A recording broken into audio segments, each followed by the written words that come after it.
Thank you so much. A very good morning to you all. And thank you for joining us. I hope you are all safe from COVID-19. Let's all observe good protocols and guidelines.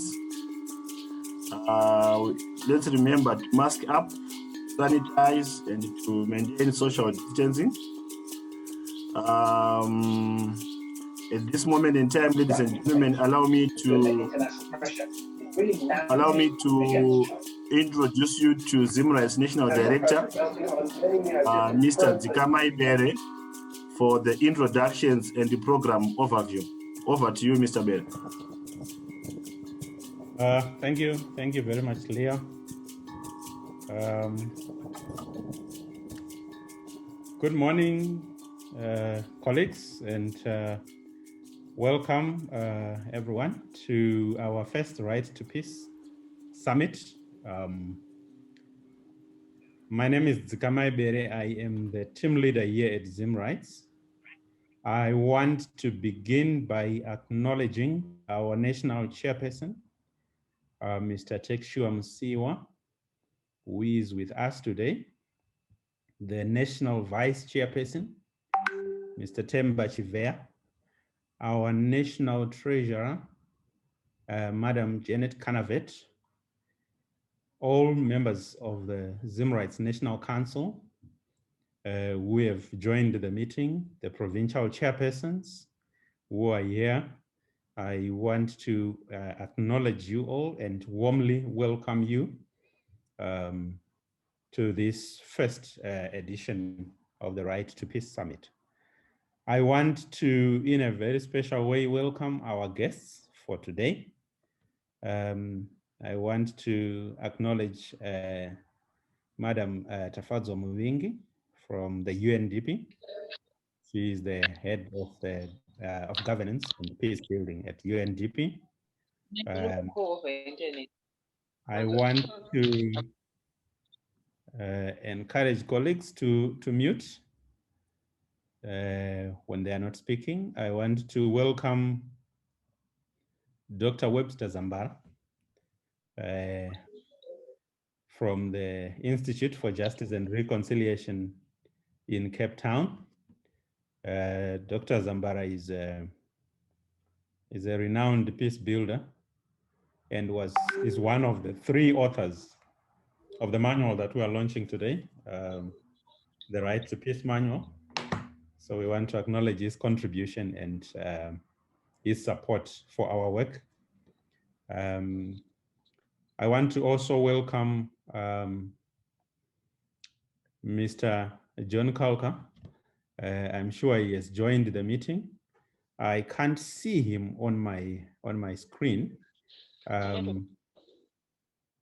I know that he will be joining us if he has not already joined us. John Caulker is the executive director of Fumble Talk.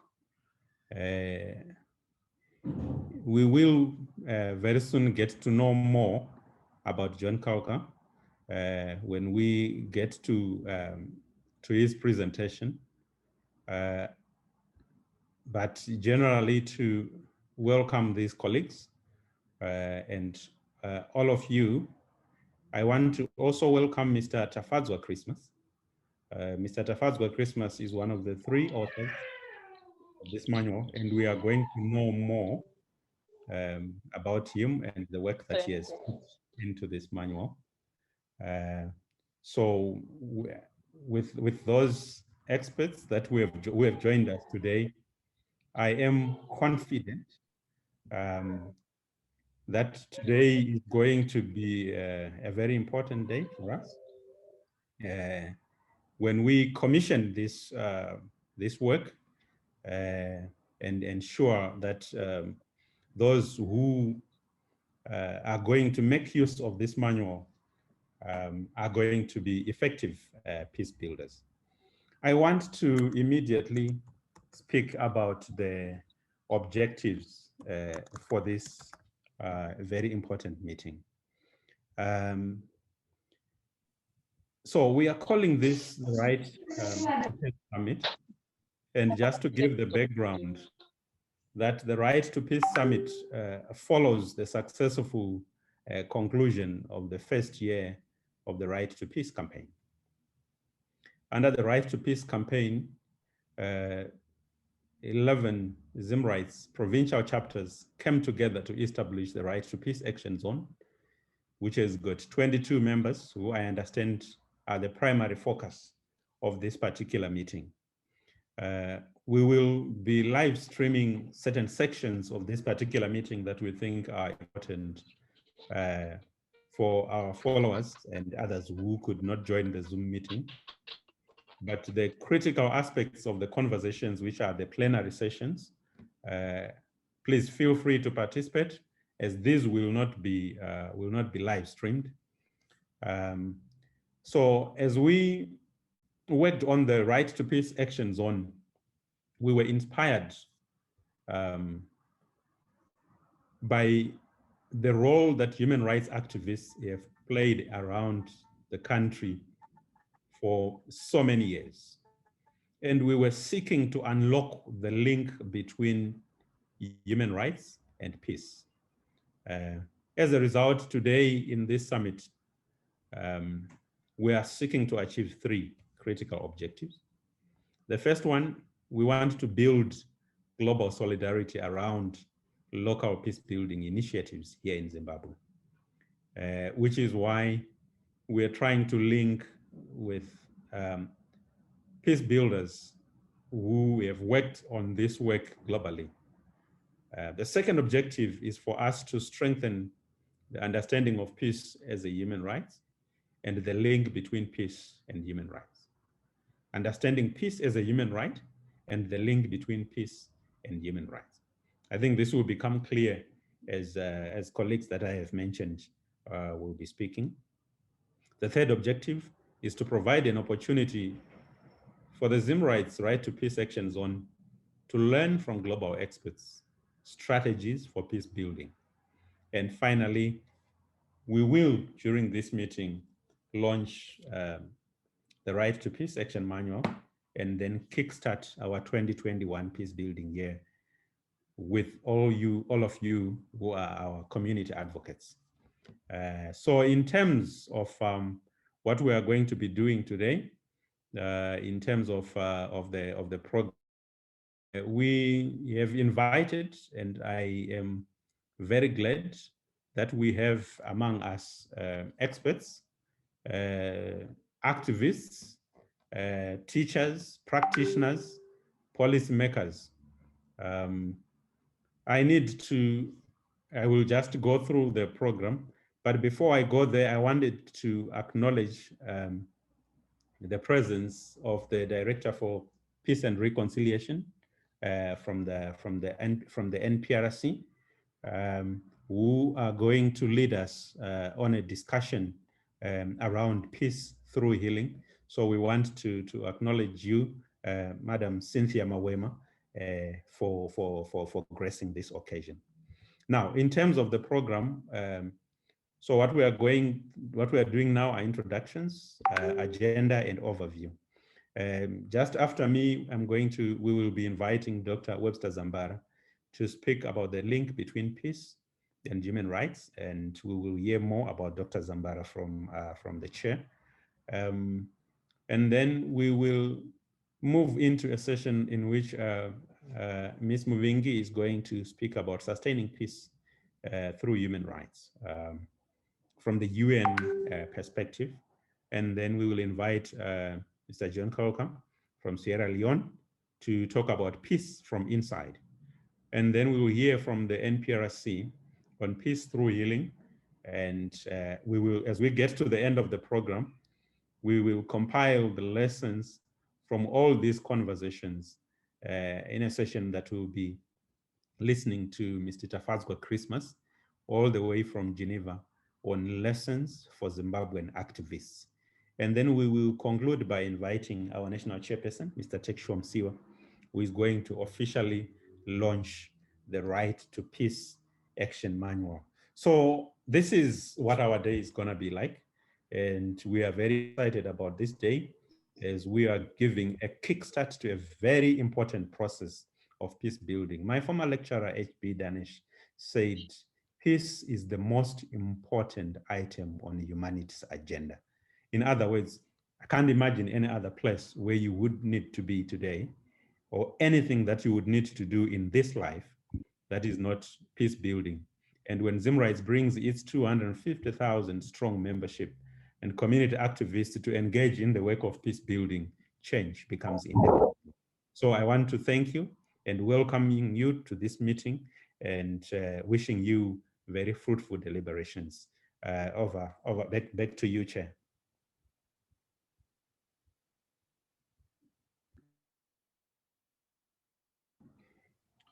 Thank you so much, Zikamai, for the introductions and also for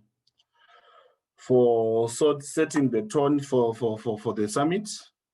I think the objectives are very clear.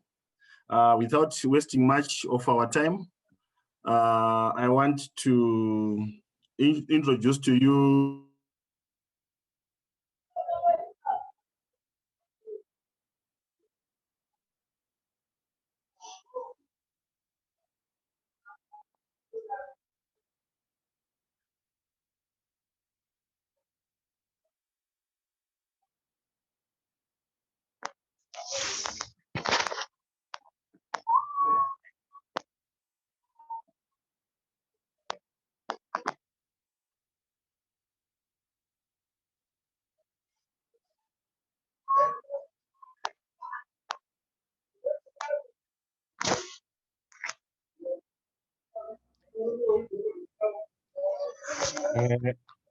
Chair, I think you are frozen.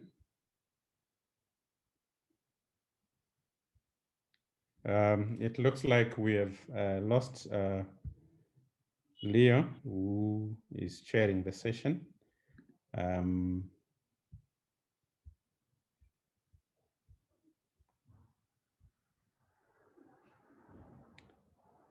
Anyway, I think I can come to the rescue of the chair, the network. On behalf of the chairperson, I would want at this point in time to introduce Dr. Webster Zambara, who is going to speak about the right, about the link between peace and human rights. So we have shared the profile for Dr. Zambara. Safe to say that Dr. Zambara has done a lot of work around Africa as a trainer, as a peace builder, as a facilitator, as a researcher, and as an advisor. And as a patriotic Zimbabwean, Dr. Zambara has also done his work locally here, assisting many organizations, including the National Peace and Reconciliation Commission, including the Peace Building Network of Zimbabwe, and many other organizations. So it's really a pleasure to welcome Dr. Zambara back to Zimbabwe.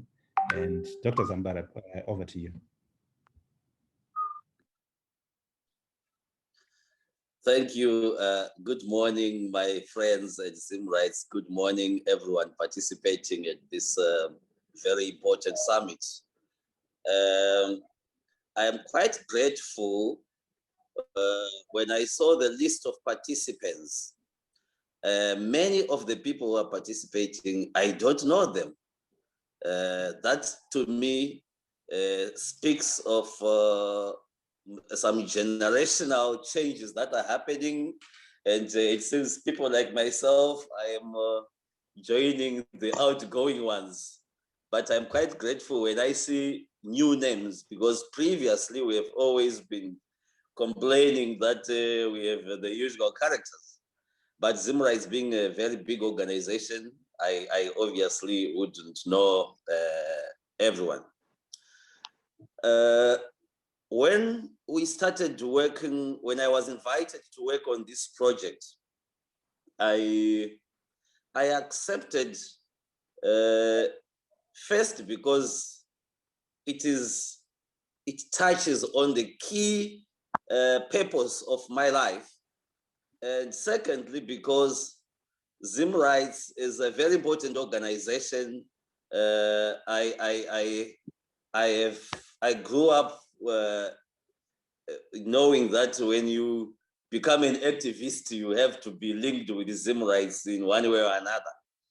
And I have also known the characters at ZimRights over a period of time. So this is, I felt this is work that needed to be done because it is it's in the home, it's in the house. I have got about 20 minutes, I think, that I was given. Let me stick to that. The premise of my talk this morning is the old adage that there is no development without peace. And a country like ours, Zimbabwe, is a very clear example that where when you are faced with many human rights issues,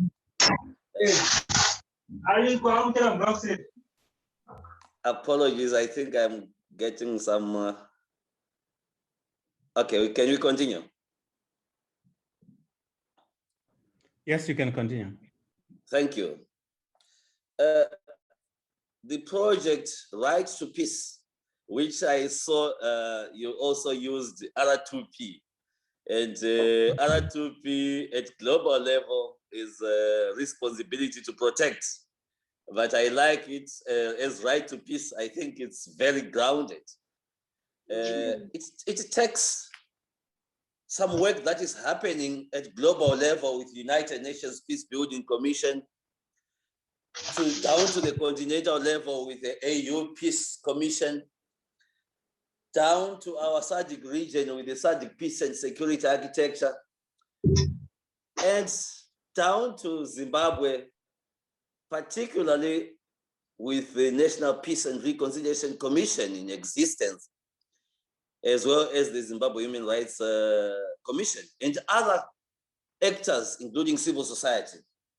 But this work you are doing through this manual is, to me, a very important contribution towards Zimbabwe's peace and security architecture. And what I so much appreciate is that the manual, the way you prepared it, is that it is both a resource and a guide that is going to help us achieve much more.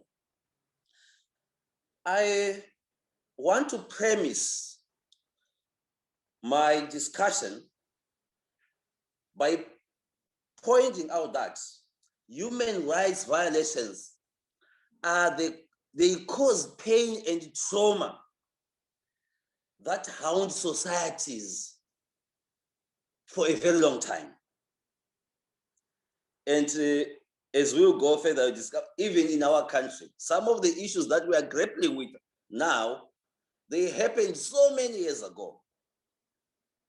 And I have got 3 pointers. The first one is that when you promote, protect, and defend human rights, you are actually preventing conflict. Thus, you are promoting peace and development. In other words, especially for peace builders who always want to talk of root causes of conflict, when you promote, protect, and defend human rights, you are also dealing with the roots of conflict. Therefore, peace can only be sustained where human rights are regarded as sacrosanct. And by this, we are referring to all rights, political rights and freedoms, economic rights, ensuring equity and participation, cultural rights that promote identity and existence. We are actually dealing with the whole spectrum of human security, social justice, democracy, transparency, accountability, rule of law, post-conflict reconstruction, transitional justice, gender justice, and environmental justice. So this strong linkage here, these whole issues, they make or break a society. When you observe human rights and protect them, you are actually dealing with the causes of conflict. In other words, by promoting human rights, you are shifting from causes of conflict to causes of peace. My second pointer is to highlight the fact that there is an undoubtable nexus between human rights and peace. What I mean is, causes of conflict and violence are almost always related to human rights violations. When you talk of rights of minorities, access to socio-economic resources and development, and any denial of basic human rights and needs heightens the potential for conflict and violence. So those who studied sociology would refer to Maslow's hierarchy of needs. Manfred Max Neef identified 9 needs as follows: understanding, freedom, leisure, identity, protection, creation, affection, participation, subsistence. Now, let us come to Zimbabwe. The human rights discourse started in 1948. That one is very clear. By then, the attempts, the thought, the thinking was, when you observe human rights, it's equal to peace. But life and experiences have taught us that no, peace is a result of peace work.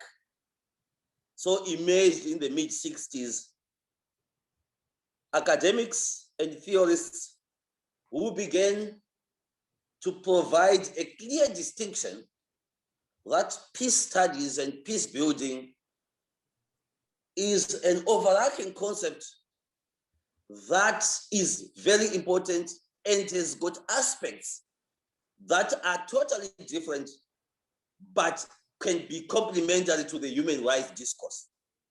And often here comes the challenge between lawyers and peace practitioners. But it's a challenge that to me sometimes it's only academic because, well, I'm happy I'm not a lawyer, but I've known lawyers that have gone on to become very powerful peace builders and peacemakers. In 1965, our teacher and mentor, Professor Johan Galtung, I'm happy Zikamai also went through his hands, so we drank from the same source, visited Zimbabwe when it was obviously Rhodesia. And UDI had just started. And Ian Smith said, there is no other happy African than a Rhodesian, a Southern Rhodesian. It was already a Rhodesian. By then, Zambia had just got independence, so we were no longer using Southern Rhodesia. But Professor Galtung witnessed something that was a bit unusual in Zimbabwe. That for the same job, a Black person would get 20 times less than a white person. So if you're a teacher, you would be teaching at the same school, but a white teacher would earn 20 times more than you would. And a female teacher doing the same job would earn less than a male teacher. Already I've talked, we know it was a colonial period. Rights where there was racism, human rights were mainly for whites. The land issue was already a big issue. He coined, using that Zimbabwean example, a concept that has managed to stand the test of time, that in a society, there could be structures that deny human beings to achieve fullness of life. And he called it structural violence. So in other words, there are some forms of violence that are embedded in some structures in society, such that some people may not reach their potential. Put in other words, these are human rights violations that are perpetuated in societies. Along the time, he also identified cultural forms of violence. And if we look at our society, which is very patriarchal, patriarchy is one form of cultural violence in which being born a man gives more privileges to women. And the cases, an increase in cases of gender-based violence that we are experiencing not only in Zimbabwe, but globally, are forms of cultural violence that we need to deal with. In other words, these are human rights violations that are embedded in our cultures and religions. I am a practicing Catholic. I grew up being taught that you can only become a priest if you are a man.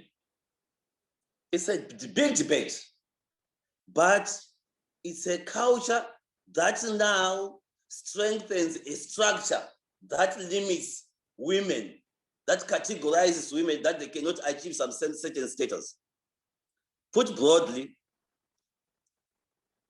we have cultural and structural forms of violation of people's rights that then potentially can cause direct violence. The third pointer that I want to speak to is that human rights violations are both a cause and consequence of violent conflict. And this, I bring you, those that have not started reading this manual or using it, to page 11, where we use Michelle Pavlevnet's 6 pointers she identified, and this can be broadened. But this is work that she did at the Center for Conflict Resolution back then, which I also went on to work at the Center for Conflict Resolution. And the nexus lies at the core of the fact that human rights abuses cause violent conflict. And sustained denial of human rights are actually structural causes of conflict. So when ZimRights comes with this Right to Peace program, it is raising awareness that you cannot say you are only a human rights defender who does not want to partake in working for peace. Because if you only focus on rights, you are doing half of the work. What therefore is needed is organizations like ZimRights and many others to continue breaking those silos with other organizations that would claim that our work is only peace building. When you talk of human rights, you are now talking politics. And especially in a polarized country and in a repressed country like Zimbabwe and many other countries, the issue of observing human rights becomes everyone's business. You cannot therefore say, I am a peace worker in Zimbabwe when you ignore violations of human rights, when you ignore when journalists are targeted, or human rights defenders are targeted, or opposition members are targeted, you become almost, I wouldn't want to say peace builders would be complicit if they are blind to that. But it's a challenge that we cannot talk of human rights violations and ignore the impact of those violations to the very work of peace that we want to promote and development. And as I go towards my conclusion,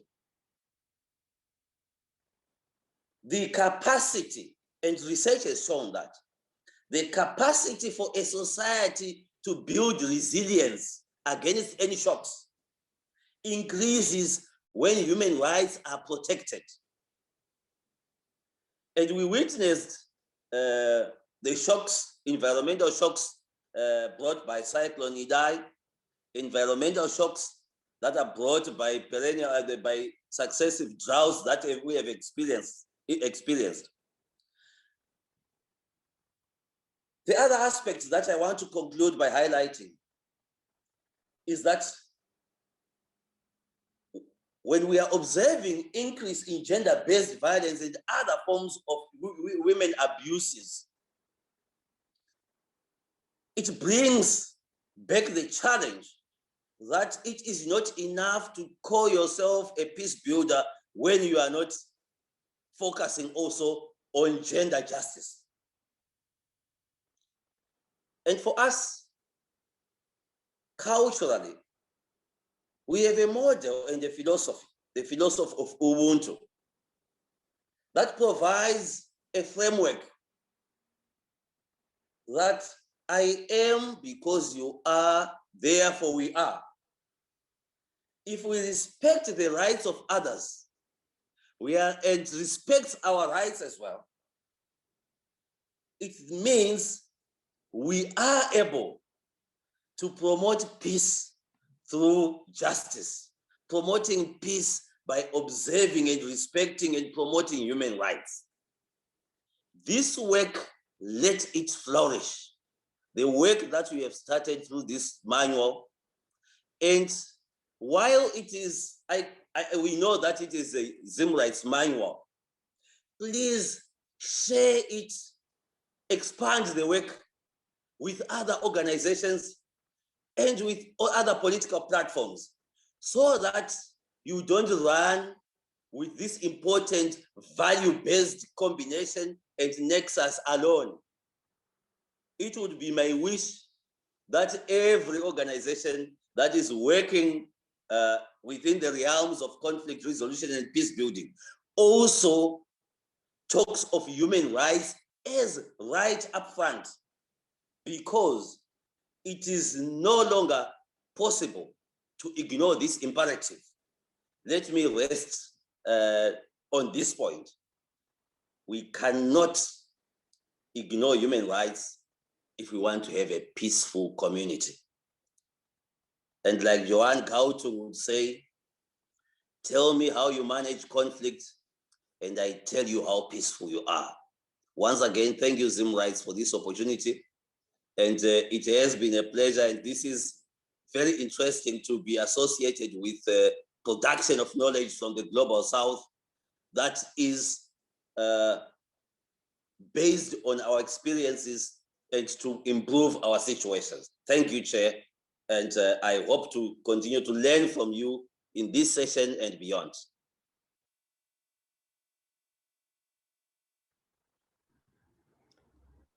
Thank you very much, Dr. Zambara. For those words of wisdom, I am just checking to see if Mr. Leo Chamawinya network is improved. If Mr. Chamawinya is somewhere, please just indicate and we will return the chair to you. These are some of the challenges of technology, but that was, I think, a very insightful presentation from Dr. Zambara. And he emphasizes that when you are a human rights activist, you are a peace builder because you are working to prevent violence. And he says, we cannot ignore human rights and still hope to achieve peace. He has spoken about the link between human rights and peace building and the importance of us collapsing the silos of other people thinking that we are only focusing on going after those who violate human rights. And we're not interested in all other aspects of peace building. But actually these two work together. I do not want to spoil his presentation, but I just want to open for a few minutes to colleagues who may have, comments, questions regarding the presentation that has been given by Dr. Zambara. I want to acknowledge Mr. Clayton Choga, who has joined us. Mr. Clayton Choga is the principal author of this manual. He has worked with the Right to Peace Action Group from the beginning, and he has facilitated the conversations that we had, I think, over an entire year for us to get to this particular product. So thank you very much, Mr. Choga, for joining us and for your work. I will take any questions. You can indicate by raising your hand. I'm sure some of you are already familiar with this technology, or you can put your comments in the chat. So I see a hand from Dorcas Chitio. Please go ahead, Dorcas.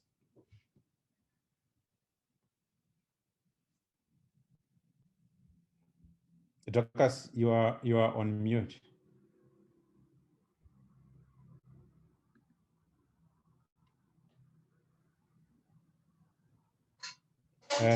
Morning. Morning, thank yeah. you very much. It was indicating that the host was not allowing me to mute. I think the host is muted us all. So I think that is why there was a delay in my feedback. That's okay. That's okay. You can proceed. Okay, I wanted to thank the doctor for the very insightful presentation. And I wanted to actually just provoke him to just elaborate more. It is not a question per se, but he indicated when he was speaking that it is not enough to just say we are observing human rights without also looking at particular vulnerable groups when he spoke of gender justice. I think you mentioned something to that effect. And then you went on to say that this manual and the work that is being done is to promote the view of the global south on the nexus between peace building, peaceful resolution, and human rights. And I wanted to ask him to maybe perhaps give another example of other sectors that can be merged to promote or to ensure that whenever human rights work is done, there's also a blend with the work that peace builders are doing. Thank you. Thank you very much, Dorcas. Dr. Zambara, I'm sure you are taking notes. I would want to take one more question. And I don't see any hands. If you are struggling with the technology, please just unmute yourself and come in, or you can use the chat box to ask your question, but I can ask Dr. Zambara to respond to the question from Dorcas.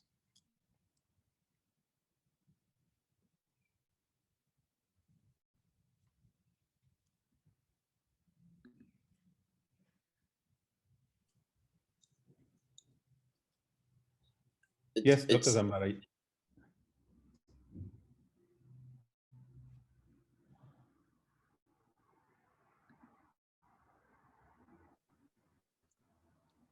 Okay. Can you hear me now? Yes, we can hear you. Thank you. It took a bit longer because it seems I was muted from that side. Thank you so much. This is, peace building and human rights are such overarching concepts, such that they touch on all aspects of life. And when we talk of other sectors, I think we are in a space where we are realizing that it is no longer possible, for example, to say those ones are environmental activists. They are doing their thing, because climate change is now upon us. So you cannot, therefore, be talking of human rights and ignore environmental rights, because nature and resources are part and parcel of our subsistence as human beings. And if we ignore those sectors, because we are specialists, we risk narrowing our interventions, yet the results will affect us even more. Likewise, we can talk of child rights, we can talk of transitional justice, we can talk of corruption. We cannot have the luxury anymore to look at human rights, to look at peace building, and avoid broadening the spectrum, because these issues are basically the totality of our lives. Therefore, we need to share the very same knowledge and skills that we gather in different disciplines, and create the necessary synergies that bring up, that improve our society holistically. For example, in peace studies, one of the aspects that those that study peace have, that they are proud of, is that we do conflict analysis and we do conflict early warning. But we need to go beyond that and challenge ourselves to say we need solution-seeking analysis type of thinkers. And that there lies now the broadening of sectors. Because if you are just analyzing conflict and you are not analyzing with the lens of seeking solutions, you are bound to leave out key aspects that could be the core of the violations that are taking place. So in seeking solutions, you've therefore identified that you can link very well with the legal profession, you link very well. Suddenly we discover that we cannot leave the issue of medicine and the medicals to the hospitals and professionals there. Because COVID has taught us that corruption does not have any morals. We are also discovering that there is actually global apartheid when only 10 countries in the world buy 75% of all vaccines that are available. We have countries like Canada now that have even bought more than what they need. And this type of thinking in broadening our sectors, therefore, requires us to not limit our spectrum towards human rights per se, but towards human rights, peace, and development within the realm of humanity. And this is where I often challenge my friends who are lawyers, because they are trained in a specific way to identify who is wrong and who is right. And those that have done, that have come to our side, have helped us to strengthen the cause for transitional justice and to strengthen the legal aspects that we need to deal with in our societies. I think we could go on to broaden these debates. I will end here, but that's my thinking in broadening and touching other sectors. Thank you very much, Dr. Zambara, for that emphatic response. Noticing where our time is, I want to hand over the keys so that we move into the next session as we continue on understanding the link between human rights and peace building. So I want to invite my colleague, Rumbidzai Moyo. So Rumbidzai has been working hand in hand with Mr. Clayton Choga and has worked with all the three editors of the report and with the ZimRights Right to Peace Action Zone in producing this manual. So I want to hand over to Rumbi to share the next session. Okay, thank you very much. Focus on policing. Okay, thank you very much, Tsikamai. Welcome to the second session. I'm Rumbidzai Moyo, a project officer at ZimRights, and I'd like to take this time to introduce you to Mrs. Tafadzwa Muvingi, who is the head of governance and peace building at UNDP, and she has got vast experience for over 15 years as a common law legal practitioner and also in human rights. And she has done litigation both nationally and regional at the SADC Tribunal and African Commission on Human Rights and Peace Building. And today she'll be presenting on sustaining peace through the human rights approach. So Mrs. Muvingi, it's your time.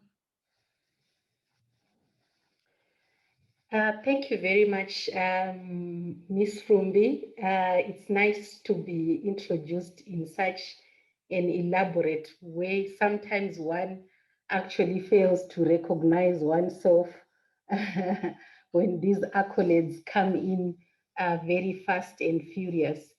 But just confirm that you can hear me. Yes, we can hear you.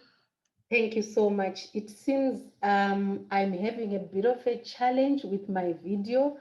I'm not sure why that is. So I may not have the pleasure of sharing my video. Just to place it on record that I had actually worn makeup and lipstick and was looking very chic for this occasion. But I do hope that it's enough and sufficient that you can hear me loud and clear as we move into this conversation. So allow me once again to thank the organizers of this meeting.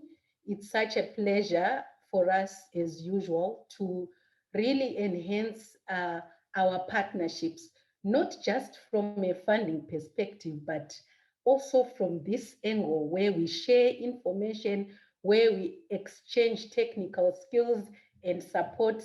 And we hope that we can take this forward and continue on this trajectory. So I will be making a PowerPoint presentation that is going to guide us in this conversation. I am informed that I have been given rights to share my screen. I hope I will be able to share from myself so that I am able to control this presentation as we move. Okay. Please confirm you can see my screen. Yes, we can see it. Great, great, great. So quickly, Miss Rumbi, how much time do I have so that I try to also time myself? You have about 20 minutes. I have about 20 minutes, so I should stop speaking at around 20 past 11, if Yes. if my clock is right. Okay, thank you very much. So quickly, just to take us through some points of discussion, as you have indicated, Ms. Rumbi, I was asked to really just speak on understanding the sustaining of peace through a human rights approach. And I would like to believe that really we are talking about a human rights based approach in terms of sustaining of peace. So in that regard, my presentation in terms of an outline, I would try to share an understanding of what sustaining peace is as an approach. You will forgive my bias. It will really be from the UN perspective. I do recognize, of course, that indeed the UN is not the only institution working on peace. Doctor was quite clear around the infrastructures that are at AU level, that are on the regional level, and of course, even on the national level. So you must really appreciate my disclaimer, as I will really confine myself to the sort of UN lens and perspective. The human rights-based approach, just appreciating a few of those principles that are important for our discussion. The nexus, human rights and peace, which has really been talked about by Dr. Zambara. I will not speak a lot into that. I will simply breeze through so that we are able to be together and build upon the same understanding. Then, of course, right into the foundational thinking. What is our approach as the UN in terms of supporting peace work, in terms of drawing upon peace dividends, and in terms of really enlarging and enhancing the peace infrastructures within communities and within states. I will conclude with a few observations for the local context, and I recognize that at a later stage in the course of the discussions, there is going to really be an elaborate roundup. I see that my namesake Tafadzwa Christmas will go into detail on that. So really just to dive deep into that, I would like to indicate that really in terms of appreciating and understanding the sustaining of peace as an approach, it is quite important that we make reference to the United Nations Security Council and General Assembly landmark resolutions. And these were adopted in April of 26.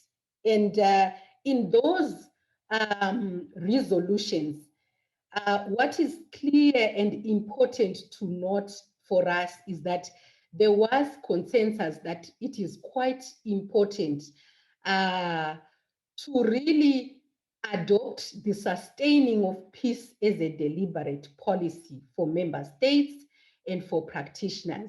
And this is whether or not a country is in conflict or a country is at peace, if I may use that word in quotation.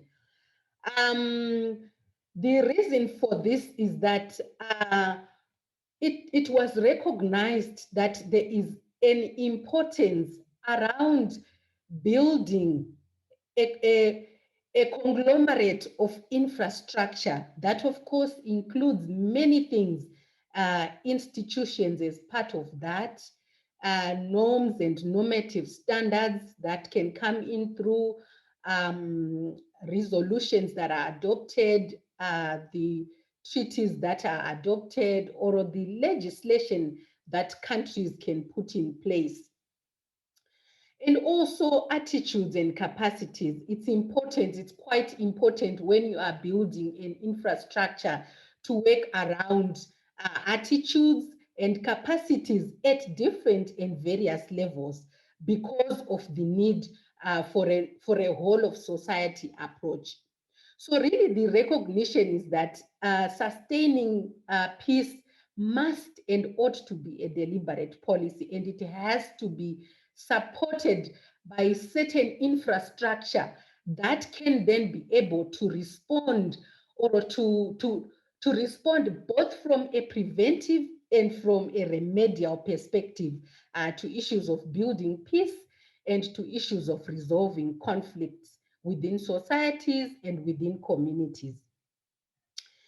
Now, still appreciating this concept and approach, one of the key aspects again arising from these twin resolutions is the fact that there is quite a need to constantly nurture and build and adapt such an infrastructure to the changing context and to the changing circumstances. And I think it's quite clear from the examples that we have started talking about that a country, we know currently we are hit by the COVID-19 pandemic globally, all of us. And already the behavior in the global space, some of it really is indicative of opportunities for conflicts to arise around, the need to access vaccinations and the need really to prevent the COVID-19. So it's quite important when we look at sustaining peace around what are the new things that are coming up? How do we adapt to the changing context? What are the other things that constantly need to be added to the institutions, to the norms, and even the attitudes in order for the infrastructure to remain current, contemporary, and responsive to the needs of a society and of a people that is utilizing it. The last point in really appreciating this aspect around sustaining peace as an approach is obviously the fact that this has to be an inward or an endogenous process, really inward driven process that has to be based on very strong national leadership, very strong national ownership, and very strong inclusion and participatory principles. And you already begin to see the nexus with human rights and human rights based approach when you talk around aspects of inclusion, aspects of participation, and aspects of ownership, really building upon the concepts of nothing for us without us. So moving on, and just to bring in a bit of the appreciation of a human rights-based approach, I think what is important for us and for our discussions is also really just to recognize that the application of this approach is that all that we do has to be consistent with the rights and obligations of states under international law. Now, we know that Zimbabwe is a party to several critical international human rights conventions.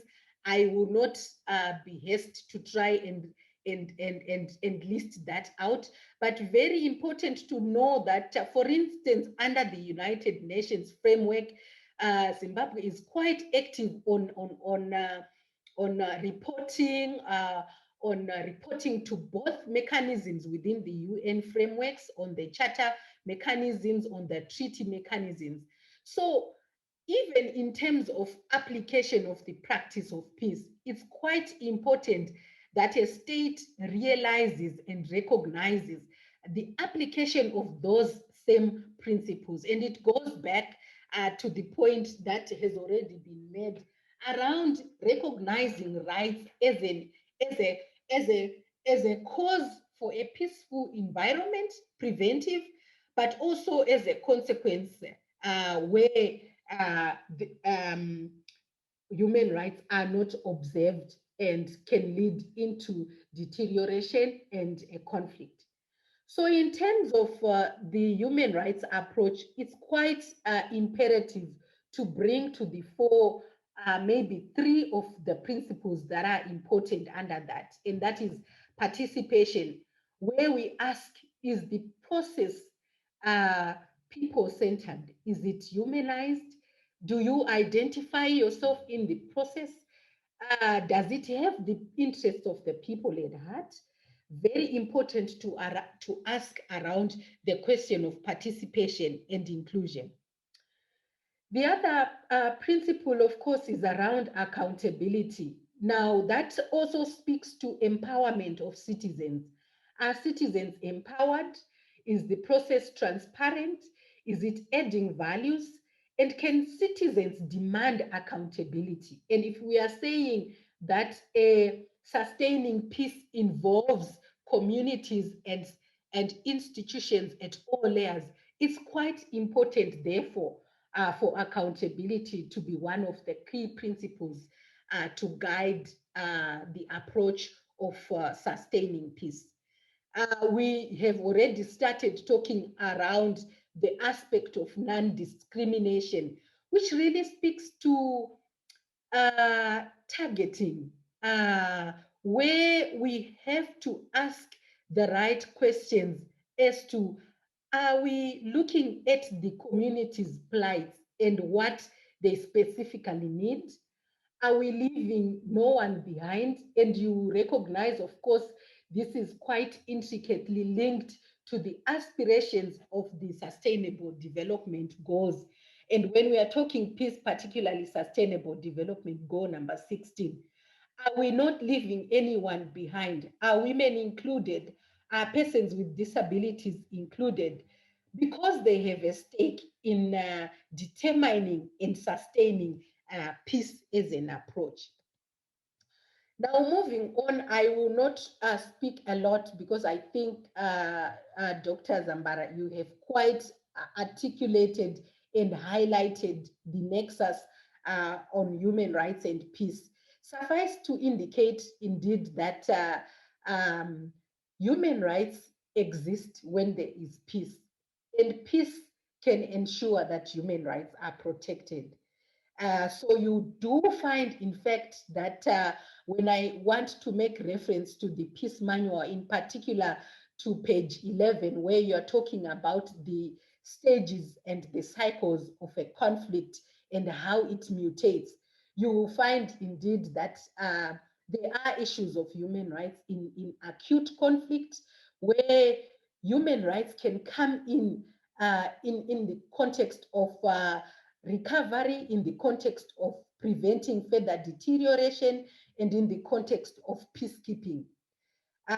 Human rights can also come in at peace times, where you are looking at it from the developmental and long-term structural prevention that we talked about earlier, where implementation and accessible enjoyment, promotion, and protection of human rights can actually prevent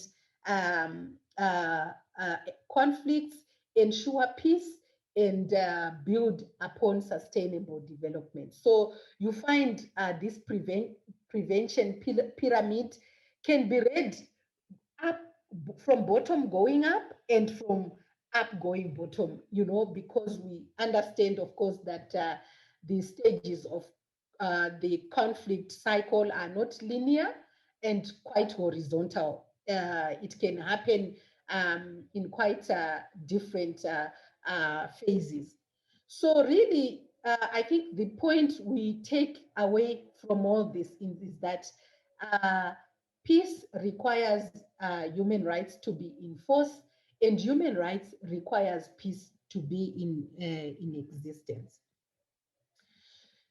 So as I move on really to the UN approach, I think what is important is really for us to go back to the charter founding the United Nations and zero in on the aspect of prevention. And you will see that this framework really stresses that the primary objective of the peace framework is really to maintain international peace and security. And that takes in the lens or the eyes of a prevention approach, where in Article 1.1, you actually see one of the key aims and emphasis is to create a peaceful and safe environment where countries, states, communities work together to solve issues that could affect world peace, country arguments, or situations in country that can actually generate and cause conflict. And also to solve such issues in a peaceful way. I think we need to also underline the aspect of peaceful means in terms of resolving conflicts. And you see that this has taken center stage in various declarations, in various legal instruments that really uphold peaceful means and peaceful ways of resolving conflicts, where the respect of laws is guaranteed, where agreements that countries have made together are honored. So indeed, if we are to summarize the approach from the UN perspective, I think it will, in two words, it would be prevention. That means anticipatory, agile, and be able to really be responsive in terms of building peace, but also the utilizing of peaceful approaches and peaceful means as a way. Moving on, and I see that my time is moving quite fast. Just to highlight a few of the principles that guide the sustaining of peace. And one of those, again, picking from the resolutions that I made reference to at the beginning, is the approach around coherence and complementarity. That really enjoins around building a common vision of the society and ensuring that all populations are participating and that all activities are really aiming at issues of prevention. And that takes, as has already been indicated, addressing the root causes, assisting parties to end conflicts, building around a national reconciliation, building around recovery and reconstruction and development in the spaces where crises have already blown out to be full-blown. So indeed, one of the principles of sustaining peace is that really it has to be done in a coherent, in a complementary, and it recognizes, therefore, the inclusion that this is not really just a government task. It is a task that is shared amongst government and its stakeholders, and that includes all of us that are also in this workshop and on this call. That means we do have a role in terms of sustaining and building peace. I will move to to another principle that looks around a comprehensive approach. And of course, this is really underpinned again by the need to really go down and address what the cause of the conflict is. That means we really do not have to respond at the apex, at the surface, but to dig down deep through and find out what are actually the causes that are causing or preventing the maturing of peace in communities. And with that approach, you would really find that it then also talks around really developing economic growth, reducing poverty, eradicating poverty, ensuring social development, and sustaining peace. So it shows that peace is not just a governance issue, but it is also an economic issue. It's a social issue. It's a climate change and mitigation issue, as has already been mentioned. And so quite important to undertake an approach that addresses all the facets of the problems or the issues or the root causes towards really building a coherent infrastructure that can sustain peace.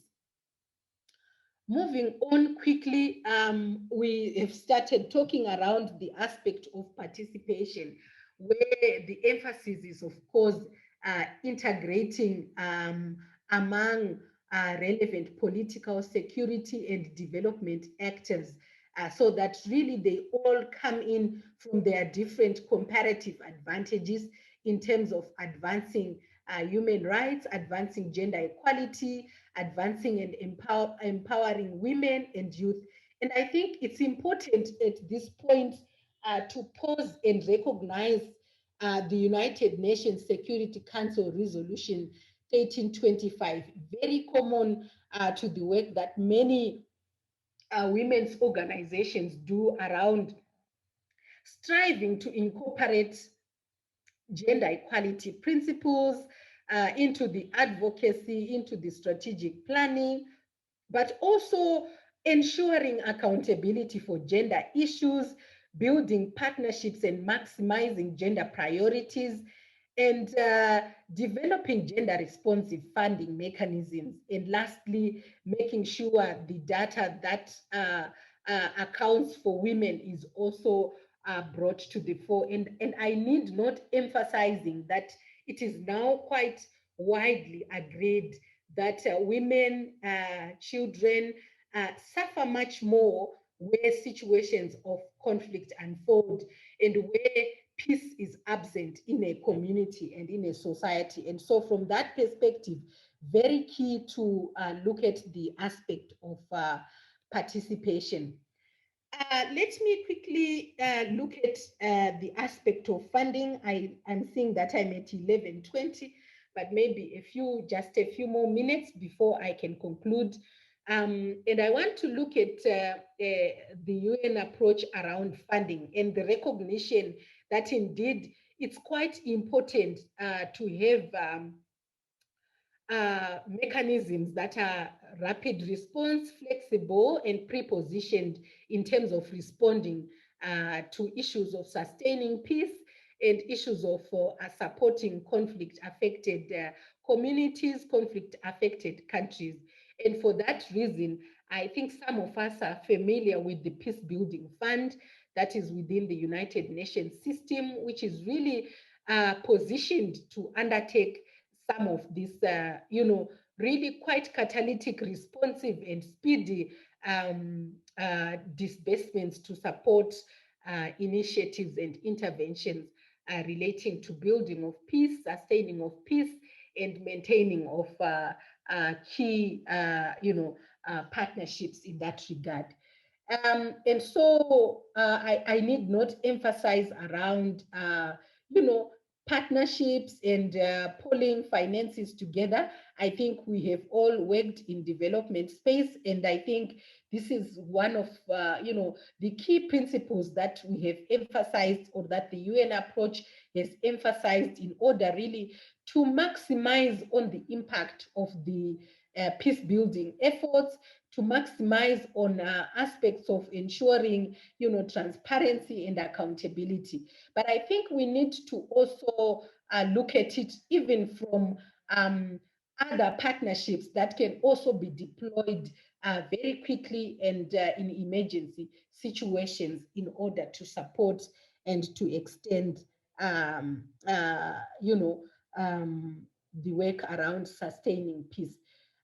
So really, in terms of concluding the few points that I've highlighted, I think I will really conclude by mentioning that you know, the articulation of peace using a human rights based approach really supports achieving sustainable peace within societies, within communities. And we cannot overemphasize on approaches of coherence, on approaches of integration, and on approaches of complementarity to maximize on the efforts. And of course, the aspects of participation and funding that we have spoken about. So I would like to stop here. I think I have just gone 3 minutes over my time. If our clocks are speaking from the same time, thank you very much, and back over to you, Madam Murumbi.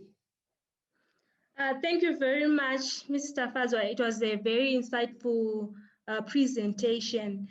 And at the risk of spoiling your presentation, well, I've mastered a few takeaway points, which peace requires human rights to be enforced, and human rights requires peace to exist.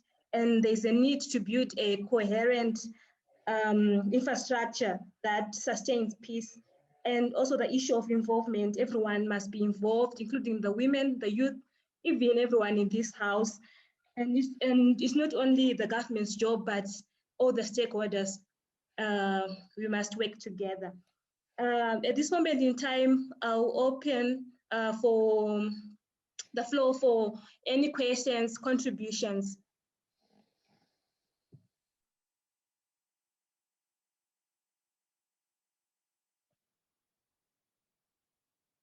Anyone with a question or contribution?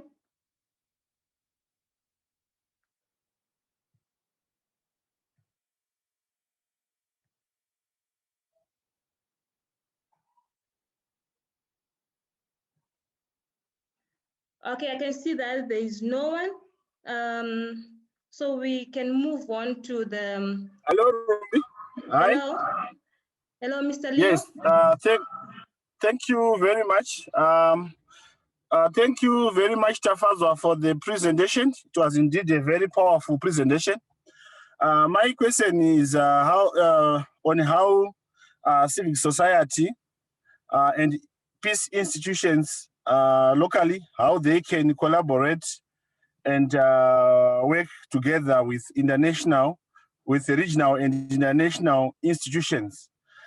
For example, the AU architecture, SADC principles, and UN, and also at UN level.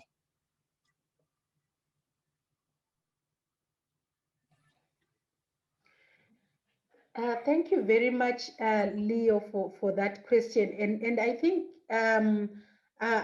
the answer really lies with us. And I want to come back and re-emphasize the points around sustaining peace as an endogenous process. If we are to appreciate what that means, is that all of us have got a stake in sustaining peace, in building the infrastructures for peace, and in working towards infrastructures that enable us to come together. And I find the question quite telling, because if I am, for instance, to recourse to the work that the National Peace and Reconciliation does, for instance, I think one of the telling pieces in terms of the enabling legislation and the constitutional provisions is the aspect around, creating partnerships and, developing partnerships that can enhance and expand the spread and the scope in terms of the work around building and sustaining peace. And I think those are some of the entry points that we can actually utilize in terms of actual practical things that we can do on the ground. I think today particularly with the launch that is going to follow these proceedings, the manual. How can this not just be a ZimRights sort of knowledge tool for you and your grassroots teams? How can it become a Zimbabwe tool, if I'm to use that term? So we need to really be looking at our dissemination approaches, not really just that kind of dissemination of handing a copy and we turn our backs, but what is it that we can do creatively to bring in stakeholders, to bring in duty bearers, and indicate that within the ambit of the right to peace, these are your responsibilities.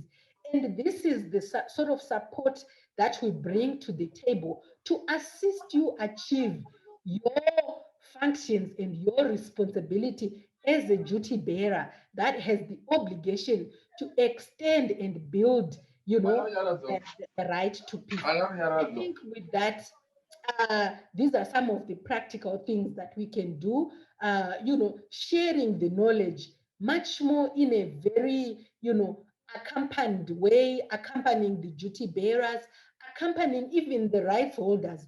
Because even in communities, Leo, sometimes rights are violated because the beneficiaries do not know what their rights are. So I think it is important from that perspective to even empower the beneficiaries. And this is work that civil society can do. And I think from our perspective, these are some of the areas where we look at collaborating. And I want to speak to one more issue, particularly looking at the current context of COVID-19.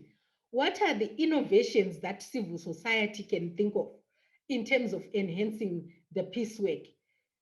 We know you can't congregate, you have to physically distance, but what are the innovations that civil society can bring to the table? Those are the sort of practical, real things that we are looking at to say, this is the sort of maybe app that we have developed that is bringing across the youth to discuss and to debate around what else can we do around peace and sustaining peace and building peace where there are fissures and where there are fractures within a society. So I think we are open to those kinds of collaboration and to those kinds of working together.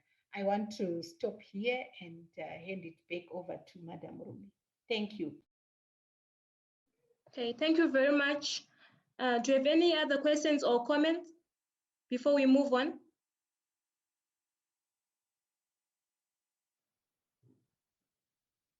Well, I'm sure there's none. Thank you very much, Mrs. Tafadzwa. So we are now moving on to the third session. So this time I shall hand it over to our Vice National Chairperson, Mr. Chivea. Mr. Chivea, are you there? Yes, thank you very much, Rumbidzai. Okay, thank you. Please take over the floor. Thank you very much, Rumbidzai, and thank you so much for the session. My session is going to introduce Mr. John Caulker from Sierra Leone. Mr. Caulker is the Executive Director for Farm Bull Talk. Just to give you a brief about him and his background, he has led this Farm Bull Talk since its inception in 2007 through his position as the founding executive director of Sierra Leonean Human Rights NGO Forum of Conscience. Caulker first became a human rights activist as a student leader during the initial years of war in Sierra Leone, where he was documenting wartime atrocities. He then founded the Forum of Conscience as a human rights NGO in Sierra Leone in 1996. His main task was to work towards preventing the reoccurring of violence in Sierra Leone, where he was probing the root causes of violence at that time, and also ensuring the need for rural participation in the national decision making. So Mr. Caulker is going to lead us in a discussion where we are looking at, which will be focusing on how grassroots communities can use the sustaining peace through human rights approach, learning from the experiences from his country. The topic is building peace from inside out, lessons from Sierra Leone. Over to you, Mr. John Caulker.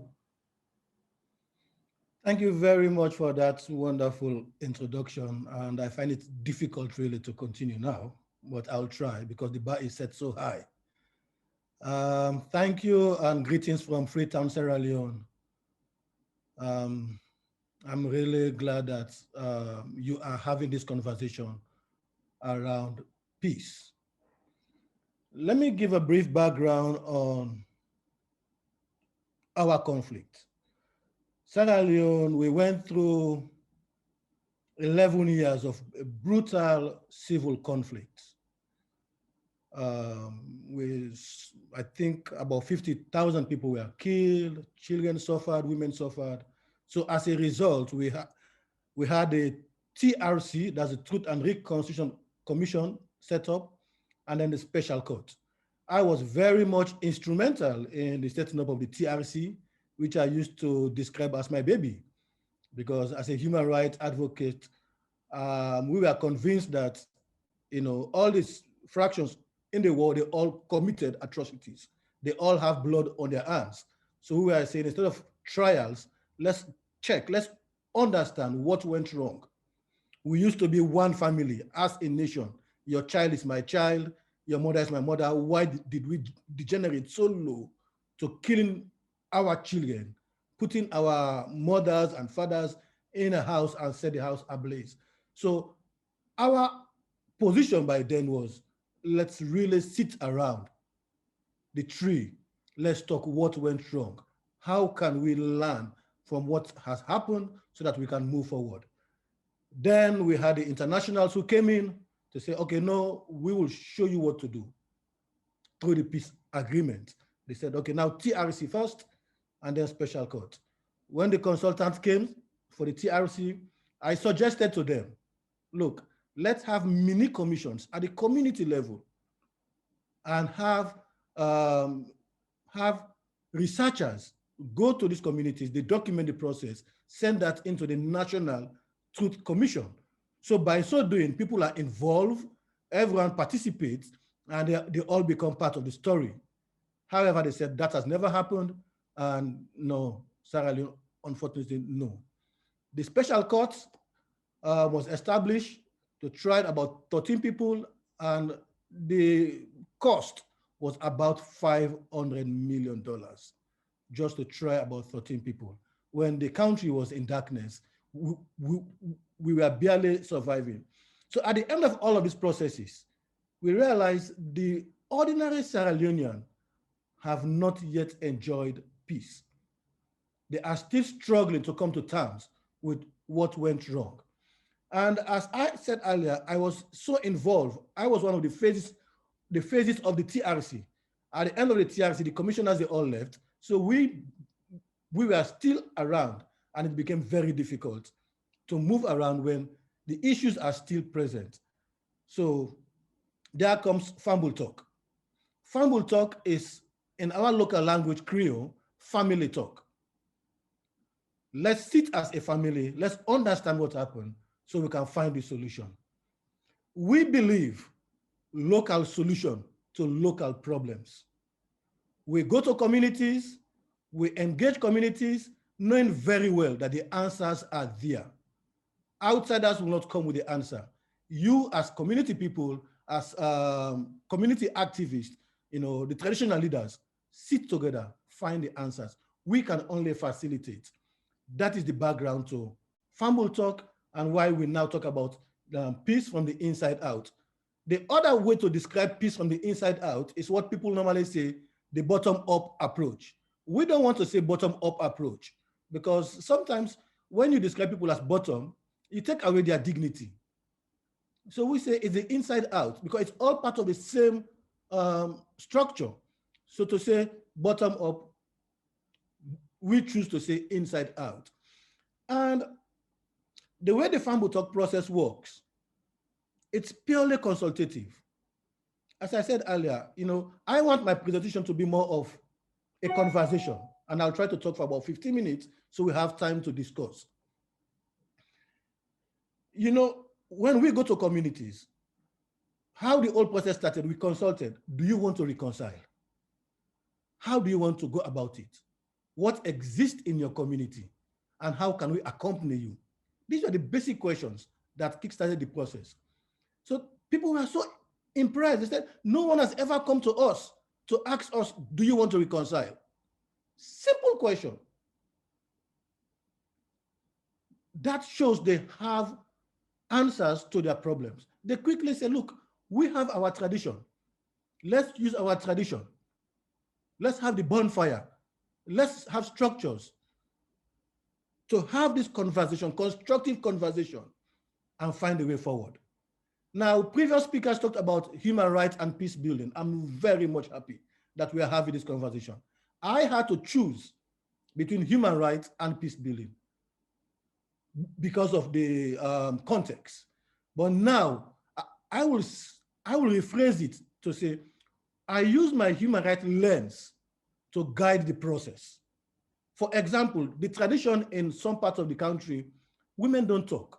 And again, as previous speaker said, women and children, they suffered most during the conflict.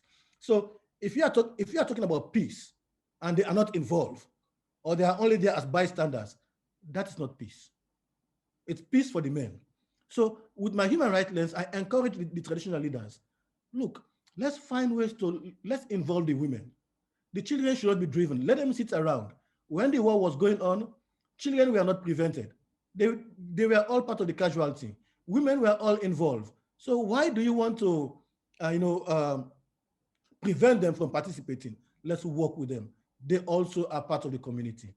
So we accompany the communities to develop the Fumble Talk approach.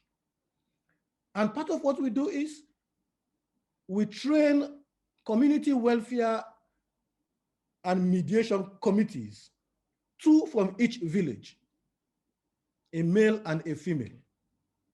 The simple reason is we all live with conflict.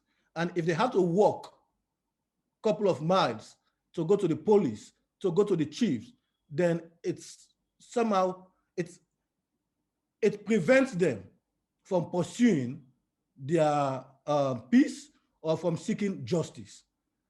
So these community welfare and mediation committee members reside in the communities. They meet them when they have issues. They talk through these issues. We also train them on basic project management. Because when donors go to these communities, they go with their staff and everything. They tell them, you don't know what to do. We will come and do it for you. Again, that is wrong. We are saying, work with the people. Let me give you an example. If a donor goes to a community to build a school, they come with their contractors and everything. At the end of the day, the community will say that school belongs to either Plan International or to World Vision. But if the people are involved, they don't need to bring in a huge amount of money, but even identifying the land, the location, getting them to come with water, stones. At the end of the structure, they will say, this is our school. These are basic things that are very much important when you talk about sustained peace, when you talk about sustaining peace in communities. The role of women, it's also very important. Women suffered most. So after the first few months of Fumble Talk, we realized several women were coming forward during the bonfire to explain, to tell their stories. But then that's where it ended. Because as a human rights advocate, I was concerned that, when someone is raped, they should pursue justice. But then we had a blanket amnesty for crimes committed during the conflict. But then these women want to talk about it. They want to name and shame those people in their communities. They want to name and shame, the chief who did XYZ to that woman, that ex-combatant, or, who did XYZ. They want to have that conversation. So we said, what can we do? How can we support you? The women said, help us to come together as women. And we said, okay, we will facilitate the gathering. And when they came together, when one woman started to share her story, others will join, because they all identified themselves with the problems. And then at the end of the day, we say, how do you want to call yourself? They said, we are all mothers. We are peace mothers. And that was how we developed the Women's Wing. It's like a women's support group. So the women who live in these communities became champions of peace. They galvanized during election times. They mobilized, they talked to their husbands, they talked to their youths. We don't need violence. So they all became agents of change, agents or champions of peace. The youths were all involved. So what I'm driving at is, you don't go to communities thinking you have the answers. You go to communities, facilitate a conversation, get them to identify, solutions. You can walk them through or accompany them, but the answers are there. Now, I will end by giving you an example, a very recent event. We have a grant from Peace Building Fund managed by UNDP in Sierra Leone. So we are organizing community dialogues in one agricultural chiefdom where they have a land issue. So the company has some challenges with the people. We are trying to facilitate dialogue for them to coexist. Last week, I was summoned by the donor. We were all concerned that things are degenerating. And I assured her and her team that no, the community, the grievance redress committees that we've established, they will address this issue. They have the capacity to address the issue. We organized a meeting. I went there on Monday. We sat together. We were thinking of involving government stakeholders, but that was not the problem. When I went to the people, we sat, we discussed. The problem is actually in the community. It's the traditional leaders. It's the way the company recruited the scouts or the farm guards. So they said, look, let's sit together as a chiefdom so that we can discuss, we can review the guidelines and find a way forward. So from thinking that we should involve ministers, we should involve the government, we should involve the office of the vice president. When I went there and I reported to the donors, they said, no, that is not what will solve the problem. What will solve the problem is really create a space for them to sit with their traditional leaders, have the company representatives sit in that meeting, let them go through this document, let them adjust the document a little bit so that they will all continue to coexist in their community. So more or less, because of time, I will stop so far and just end by saying, always go to community, put on a lens that the answers are there. Don't go there thinking you have the answers. You prepare your project, you develop everything, and you go into implement. Engage people, consult them. And all the structures we've developed so far, they are all inclusive governance structures that are there that will continue the sustained engagement with or without Farm Talk. When issues come up, they are there to address them. So it is more sustained than coming in and moving out just to solve problems and then you move out. But you set up these structures, the processes will continue long after you leave. Thank you very much. And again, as I said, I'm really happy that I'm here. Thank you very much for the very interesting presentation, Mr. Caulker. I don't want to dilute your clear and nice presentation, but I just picked up.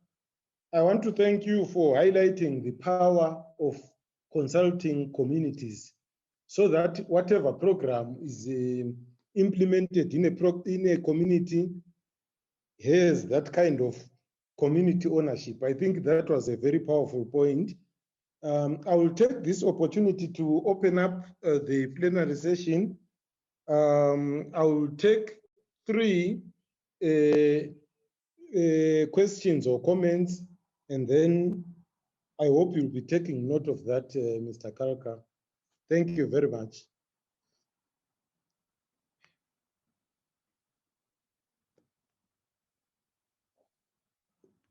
Where are the hands?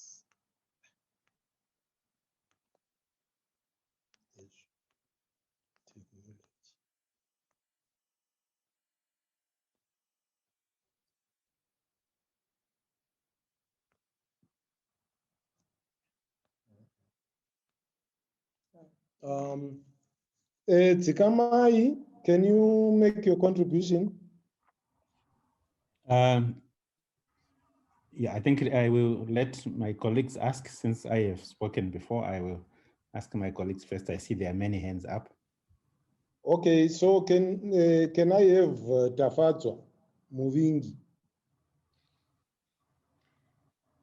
Thank you very much, and I wanted to thank my colleague, the presenter from Fumble Talk. I think I quite appreciate the presentation. Mine is actually more a comment than a question, really around community engagement and community participation. And from some of the work that we have supported and some of the work that our partners have done, I think one of the things that evaluative evidence is showing is the fact that in consultations and in consulting communities, often communities are not informed enough about the issues under which they are being consulted, the expectations from the consultations, and also oftentimes the feedback or what happens when the consultations have been done. So I think my comment was really, it's important, and I know that this platform has a lot of what did we call them in the morning? Community advocates, people who are working as community advocates. And I think it's quite important to therefore develop tools of consulting that allows the community to be provided with information before they are consulted, that they appreciate that information before we go to consult them. And when we do consult them, we take on board what they have given, and we provide feedback as community advocates as to what we have done with that consultation. And that's really underpins the principle of informed participation, where we provide information, where we really join in with the feedback loop as far as communication is concerned. So thank you. That was just a comment from me. Over. Thank you very much, Tafadzwa Muvingi, for that comment where you are highlighting the importance of communication as a key thing in terms of encouraging citizen participation in issues. Thank you very much. Then can I have Tafadzwa Christmas? I don't know whether it's still the same Tafadzwa. I'm seeing Tafadzwa Christmas. Are you there? Yes, I'm there. Can you hear me? Yes. Can you ask your question or comment? Okay, my question to John is, first of all, thank you for the presentation. I think we are very much inspired by the experiences in Sierra Leone, particularly the homegrown solutions that you came up with. You are very low. Hello? Can you hear me? You are very low. Tafadzwa. If I can increase my... Hello? Yes? Yes, can you hear me? You are very low. I don't know whether it's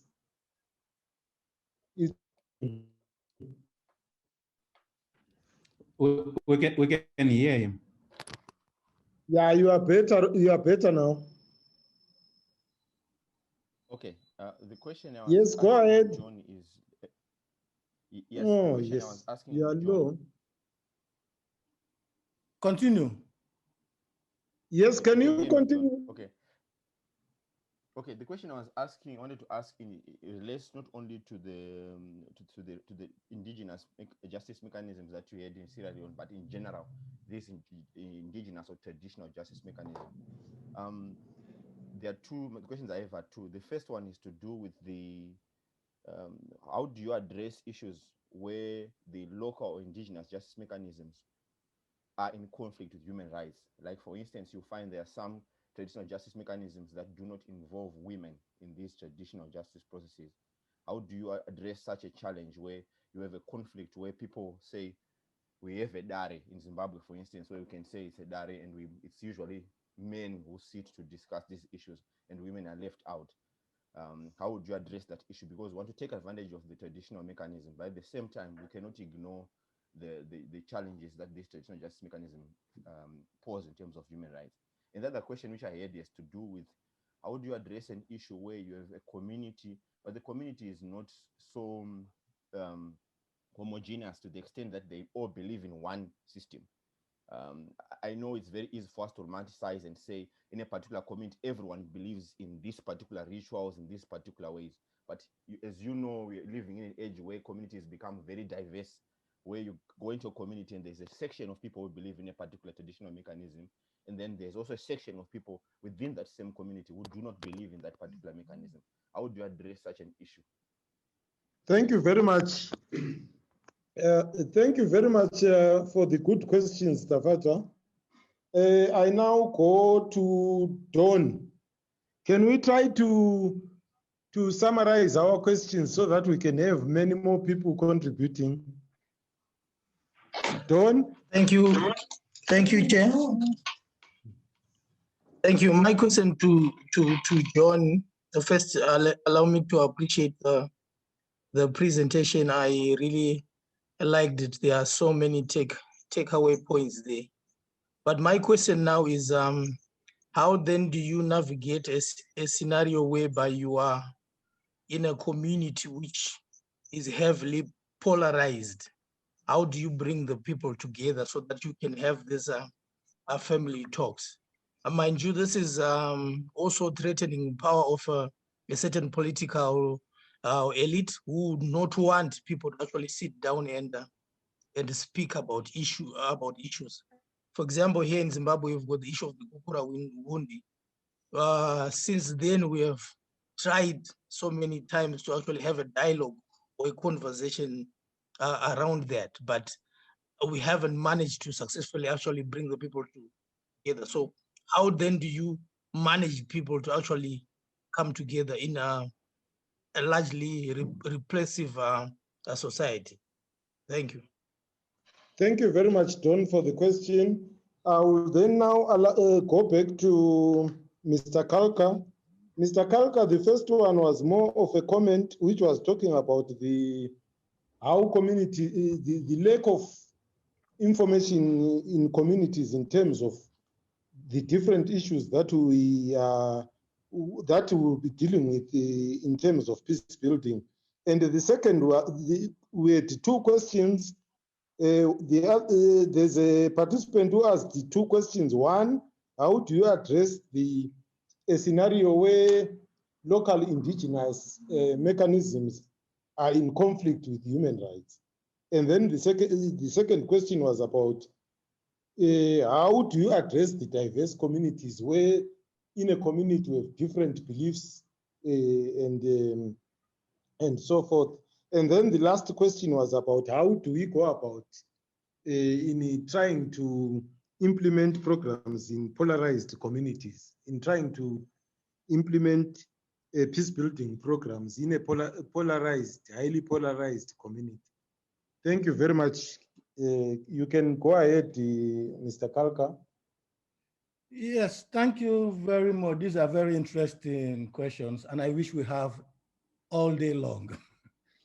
However, I'll just attempt to respond.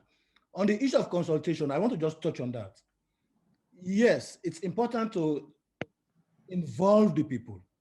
But sometimes, or even most times, when you go to a village, that first meeting, women don't talk. Mostly, even the victims don't talk.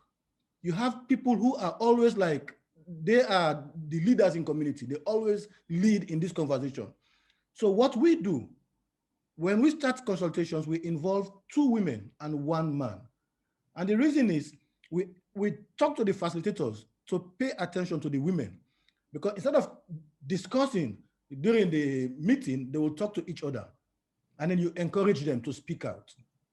And again, as the previous speaker said, yes, you know, you need to give them feedback. But for us, everything is about consultation. You come, you set up the structures, you consult on what to do, you consult on the outcome, you consult on next steps. So everything is around consultation. And on the issue of when the process clash with human rights standards, for us, there is no compromise. I think I touched on that earlier. The tradition in some parts of the country is women should not speak when the traditional leaders are speaking. But because over time we develop trust, trust is very important when you work in communities. We were able to encourage the traditional leaders, talk to them politely, say, well, these women suffered also during the war. They were not exempted from the suffering. How do we involve them? They will not take away your authority. And we get to a point where we even encourage the traditional leaders to say, you cannot be active members of these structures. You are advisors, because women find it difficult to argue with them, or even the youths, to avoid problems, but engage them. And on the diverse culture, yes, that is true. Again, it has to do with consultation. The rituals, I think, Dr. Webster asked about the traditional rituals that accompany the family talk meetings. They differ from section to section. Some, they just go to their shrine to communicate to their ancestors. Others, they go to church. Some will say, go to church and then go to mosques. Sierra Leone is predominantly a Muslim and a Christian country. So we encourage the Christian leaders and the Muslim leaders to be part of the structures. So again, we try to avoid anything that will lead to conflict. We address that immediately in the as the program starts. So again, on the issue of politics, polarized communities, that is true. When you have a program that is, so successful like ours, people converge, it's a huge gathering. Politicians always want to take advantage of those gatherings to make their point. And if you encourage politicians from this party, you have to make sure the others also participate. So what we do is we find ways to avoid political activists. They are part of the communities. They are involved. They are consulted. But when we talk about the leadership structures, party card holders are exempted from playing active role, because people can easily say, oh, this is party X, because they see the leader there, or they are trying to promote their thinking. They are trying to promote their agenda. We always try to avoid that and make sure there's a level playing field, so all parties will trust the process. We started collaborating with the government to cascade this program across the country. With the previous party, they lost the election. We continue with this present government because we try to remain apolitical. So we are working with the government to cascade the process. And they all know the process will not be politicized. And sometimes that's where you bring in your leadership to say no to certain things that will affect the process down the road. Another question on the chat. How do you respond to accusations that NGOs are telling people what to say? How do you make sure that the conversation is organic and authentic? That is key. It's key. But again, let us step back a little bit. The community members are organizing the gathering. When we go, like the whole district, we only have 3 or 4 staff that accompany the process. But everything we do, we involve the community members. We have criteria for selection. and they in turn lead the conversation. So we try as best as possible for everything to be organic and authentic. That is why we say the program, the Farm Talk program, is an emergent design. We can change to adjust to the needs of the communities. We can change to adjust to make sure that the program is human rights friendly. But at the end of the day, the people lead, we accompany them. I think that is it so far from my end. Anyone, I'm sorry, but I try to respond to all. Thank you. Thank you very much, Caulker. I see there are two hands up. I will take another round of 3 more questions. Leo, then I see Tafadzwa Christmas is back again. So I will start from Leo, then Tafadzwa.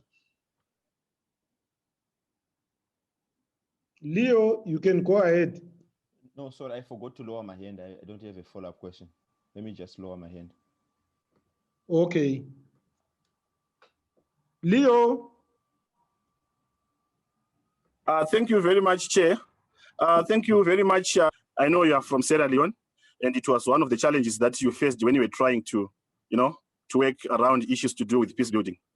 So I think that experience can also assist us in terms of how best we can maneuver when we are confronted with challenges. Thank you. You are done, Leo? Yes. Okay, thank you so much, Leo. Any more hands? I think I still have about 10 minutes in this session. But if there are no more comments or questions, I can now hand over the proceedings to Tipei Swindi. Madam Tipei Swindi, you can take over.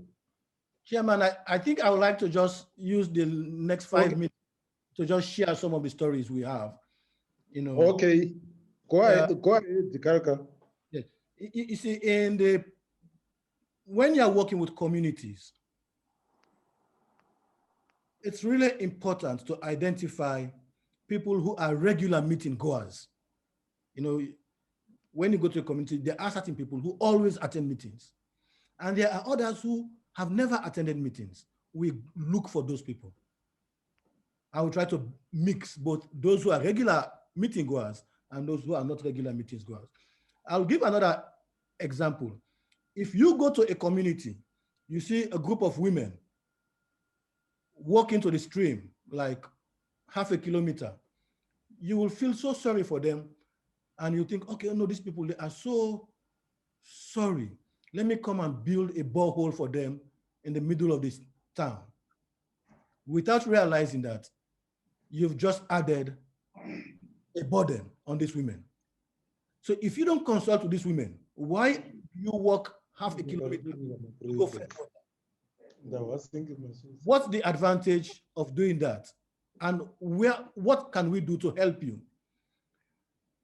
If you decide to just go and build a borehole in the community, then you've prevented the women from having their downtime. Because after working all day, in the evening, they take their bucket, they walk to the stream. That is where they talk. They compare notes with each other. The women, they sit to talk. It's like their own downtime.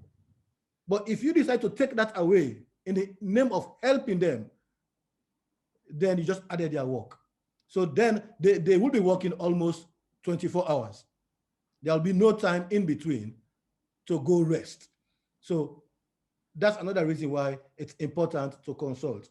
Now, the issue of homegrown solutions, the TRC, we made few mistakes as a nation, as a commission. Things like statements taken. We had the TRC and the special court running parallel. But people were concerned, why do we need 2 courts? Because they see the TRC as another court because there were people who went out on statement taking. In Sierra Leone, statement taking is associated with prosecution. You go to the police to give a statement. So because of that, people shy away from participating. We had to go round. And in hindsight, we wish they would have said testimony taking instead of statement taking. These are minor things, but they go a long way. The TRC and the special court, they were not able to consult each other. So as a result, the story is not complete. Like the head of the RUF who was prosecuted and later died, his story is not part of the official TRC report because he was in detention. What we were suggesting is allow this man, find ways to talk to each other, so that we have the whole story, everyone, all the sides. So the special court, with all the huge budget, the victims were not actively involved. Even the court itself was like a big monster in the middle of the city. You have to show your ID card, etc. So again, consultations were not involved. And when you talk about the legacy, it was at the end of the court.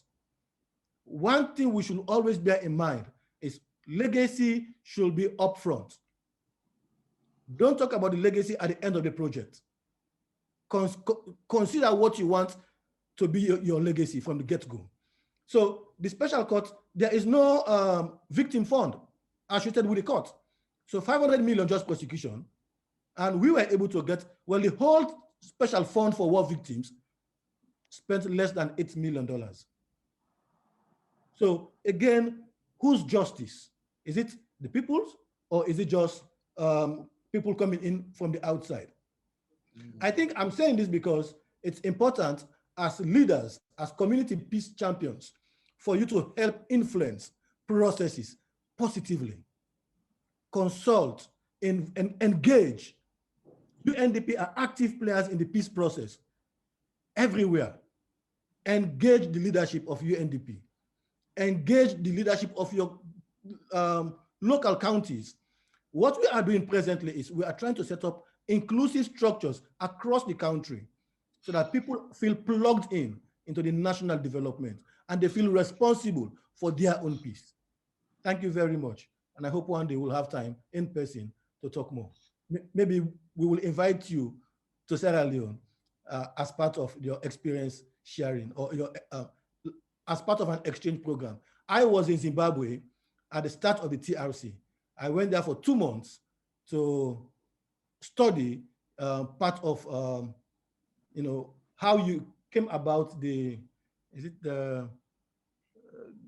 in Bulawayo, there's a beautiful report done in Bulawayo. So we went there to study how that document was put together, who were involved as part of our own learning process. So we owe you as a nation, and we'll look forward to any opportunity, to share what we are doing as a way for you to adjust your program, contextualize it into your own situation. Thank you very much. Thank you very much, Caulker, for sharing with us practical experiences in Sierra Leone, and also emphasizing on the importance of consultation and the importance of engaging different structures for the peace processes to be a success. Thank you very much. I, for one, would also be very happy to come to have a practical experience right there in Sierra Leone, as you are saying. We are waiting for your invitation so that we come there. Thank you so much, Caulker. I take these opportunities, ladies and gentlemen, to hand over the proceedings to Madam Tipei Sibindi for the next session. Thank you.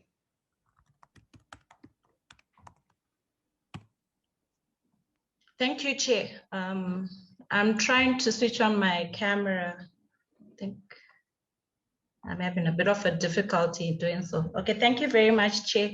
We're moving on to the last leg of presentations. Help me welcome Cynthia Mawema. Mrs. Mawema is a general manager responsible for healing, reconciliation, and rehabilitation at the National Peace and Reconciliation Commission. She's a development practitioner with over 13 years of experience in non-governmental organizations, private and non-profit sectors, having worked in Botswana and Zimbabwe. She is currently specializing in community healing through bottom-up approaches and indigenous knowledge methods of conflict prevention and resolution. Mrs. Mawema's presentation would take us through peace through healing here in Zimbabwe. I hand it over to you, Mrs. Mawema.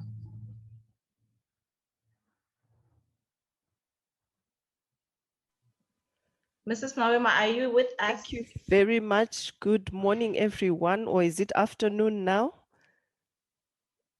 It's good afternoon.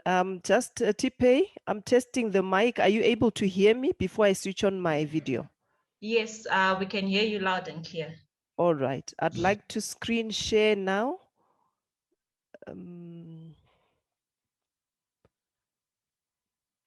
Okay, I'm trying to share my screen with you. But as I'm trying to share the screen with you, I'd like to thank Dr. Zambara for your presentation because it covered a lot of things that I would have wanted to cover. I was just saying to myself that, did you copy my presentation? The background especially. Thank you very much for that. Mr. Caulker from Sierra Leone, also thank you very much. I'd like to say that we as the National Peace and Reconciliation Commission, we benefited from coming to Sierra Leone. One of the commissioners came to Sierra Leone, I think in 2018 or thereabouts, and he cannot stop talking about the experience that he had in Sierra Leone. To start my presentation, I would like to just say the NPRC is a victim-centered institution.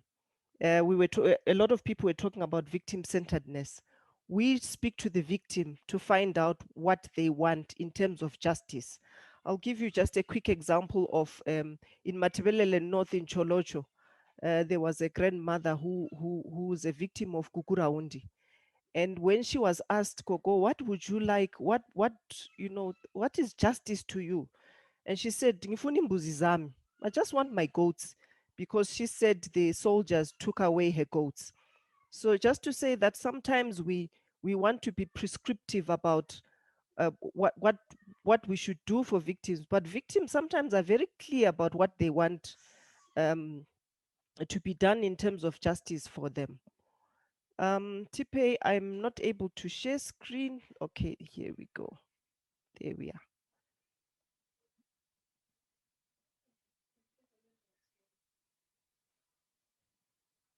Okay, if the screen is up, please confirm the screen is up so that I start. Yes, it's up. You can continue. All right, thank you very much. Sorry about that. I just want to start with the National Peace and Reconciliation Mandate as it relates to healing.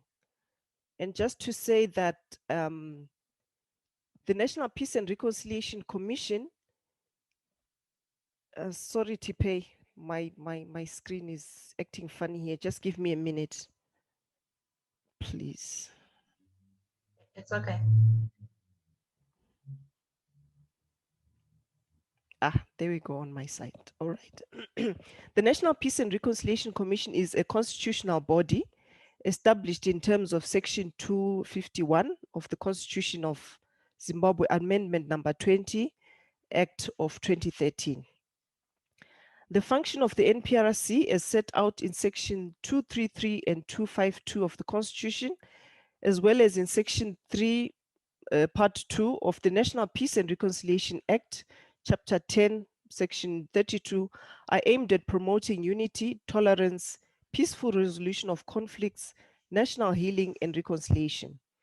The NPRC's constitutional mandate, as it relates to healing, in section 252 part C of the Constitution serves to bring about national reconciliation by encouraging people to tell the truth about the past and facilitating the making of amends and provision of justice.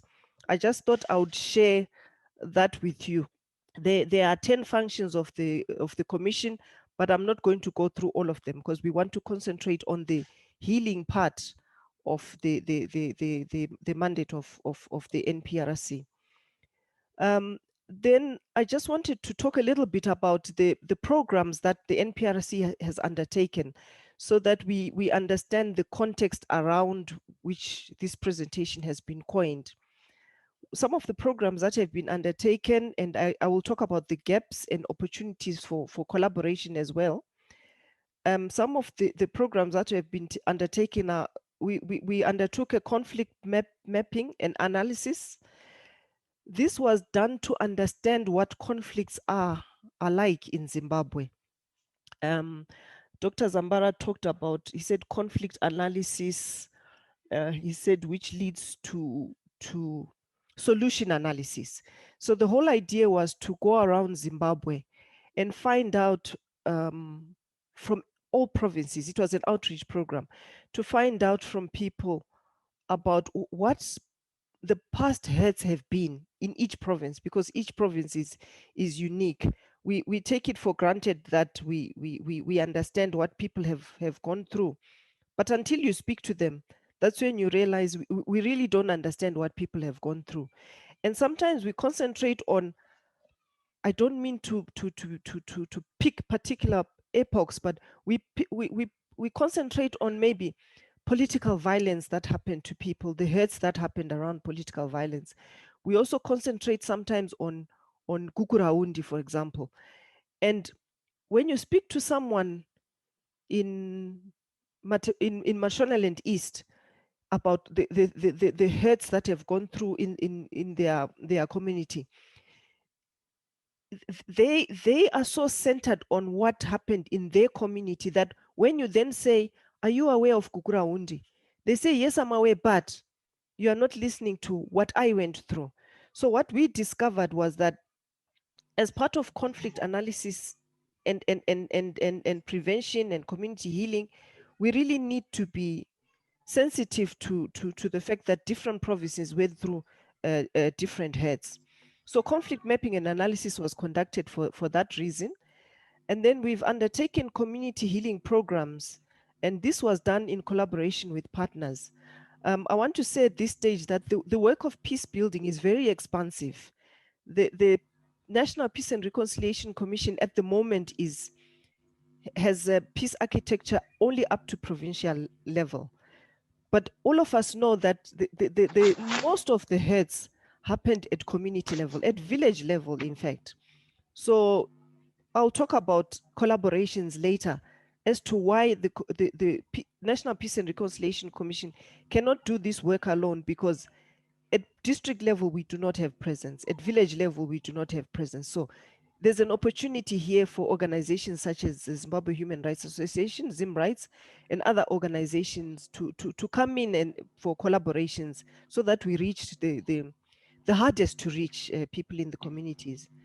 Then we've developed conflict early warning, early response framework in consultation with a broad range of stakeholders.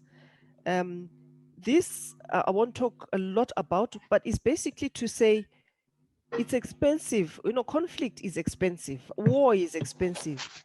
There's a cost to not having peace in Zimbabwe. And we've developed a framework where we are saying, let's identify areas that the early warning signs of conflict so that we can prevent them, mitigate them, or just transform them if they've happened. I've talked about the provincial peace committees. We've established those. But like I said, we are only at provincial level due to resources, of course, but also time. It takes time to establish some of these structures. And just want to emphasize that these comprise people with disabilities, traditional leaders, churches, faith-based organizations, Islamic community, the youth, women, children, government departments. Why Islamic community? They have an amazing peace program. And we take for granted as a Christian nation that this is a Christian nation, so the things we do must be based on Christian doctrines. But we discovered that working with other communities, with other religious organizations will help us. So I will start my presentation now. I just needed to give that that background. Peace and healing. I'd just like to talk about the connection between peace and healing. Conflict and violence lead to untold harm. I think that has been brought about already. Dr. Zambara talked a lot about that. And we've been in communities where conflict happened many years ago, 30 years ago, but the anger, the frustration is still alive. It's as if this happened just yesterday. The reason is because people have not healed. You know, I always give an example of a wound. If you have a wound, a deep cut wound on your arm or on your leg or any part of your body, you concentrate on the wound so much until it is healed, because it gives you pain. So someone will say, but this wound has been there for a long time. Why do you keep, you know, bothering about it? But it's because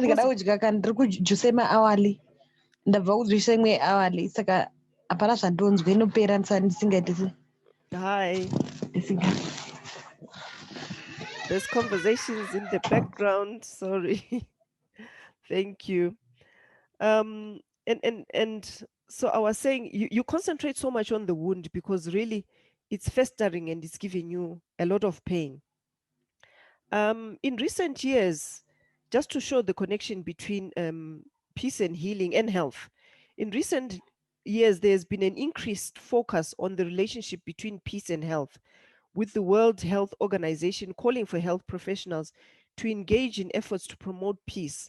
Why? Because it's been discovered that perpetuated violence, perpetuated conflict, long-term violence and conflict affects mental health. And we know that World Health Organization, some of the programs they are working on with other partners, of course, is to look at how mental health is affecting people and the relationship with all the violence that we are seeing in the world. So a connection has been established between an individual's enjoyment of a peaceful environment and mental health. Like I said, protracted periods of conflict leave communities despondent, in fear, and erodes self-confidence and peace of mind. I want to share an experience we had again during our outreach programs.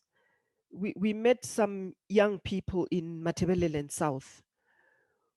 It was a coincidence that they were there when the commission was there, because these are young people who work in South Africa. And as we were talking, they were looking at us, you know, with that eye that really, you know, you are talking about something that happened so many years ago. I'm referring to Gukurahundi here. And here we are, we didn't experience Gukurahundi, but we are affected. How were they affected? These young people did not manage to go to school because they didn't have birth certificates. Their parents were killed in some cases, so there was no one to take over the responsibility of ensuring that they are in school. And then what frightened us, and I want to talk about the cycle of violence here, is that these young people were not born when Gukurahundi happened. But what they said was, we live in South Africa and we've been arrested many times for xenophobic attacks. And we asked, xenophobic attacks, arrested or you've been victims of xenophobic attacks? And they said, no, we've been arrested as perpetuators of violence. And we tried to analyze it further. And we discovered that these young people were saying the Shona ethnic group are the ones who perpetuated this violence upon us, the Ndebele ethnic group. And we have not had an opportunity to take revenge on them. So now we are in South Africa, in a country where we speak Ndebele, which is a close cousin of the Zulu language. So we can mingle with South Africans without obvious identification. So we took advantage of the fact that xenophobic attacks were aiming at Zimbabweans, and we also got involved and we attacked Zimbabweans, but specifically Shona-speaking Zimbabweans. These are young people who were not born when Gukurahundi happened. But why were they perpetuating this violence? Is that unbroken cycle of violence. We have not broken that cycle of violence to say, enough, let's sit down and talk. Let's solve this. Let us heal these communities so that we start all over again. I just needed to give you that example. And then again, we've experienced this as the commission. Hearing stories of conflict and the suffering it may have brought upon a community causes secondary trauma to the person listening to this story. So even now, I'm on this on this call, and I'm just reminded of the pain that the country has gone through, and really the urgent need for us to heal communities. This is peace through healing. You cannot attain peace if you are not at peace with yourself, if you are not healed from past conflicts, from past hurts.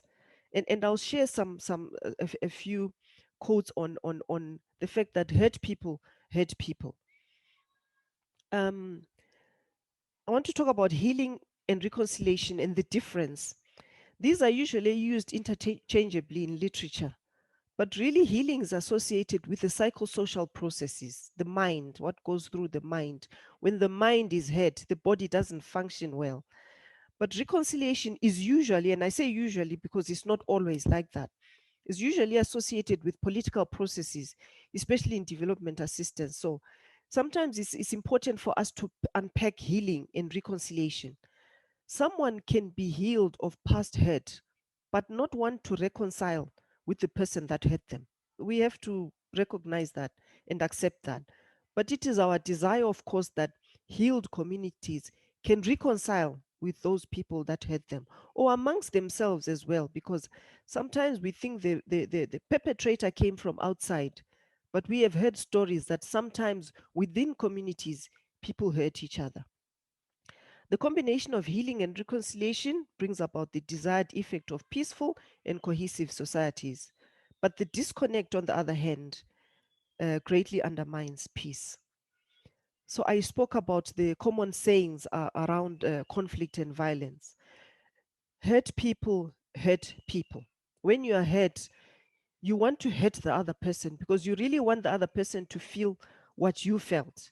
You know, it's sort of like your life is going on very well, mine is not. So if I hurt you, then we are in the same space. Violence begets violence.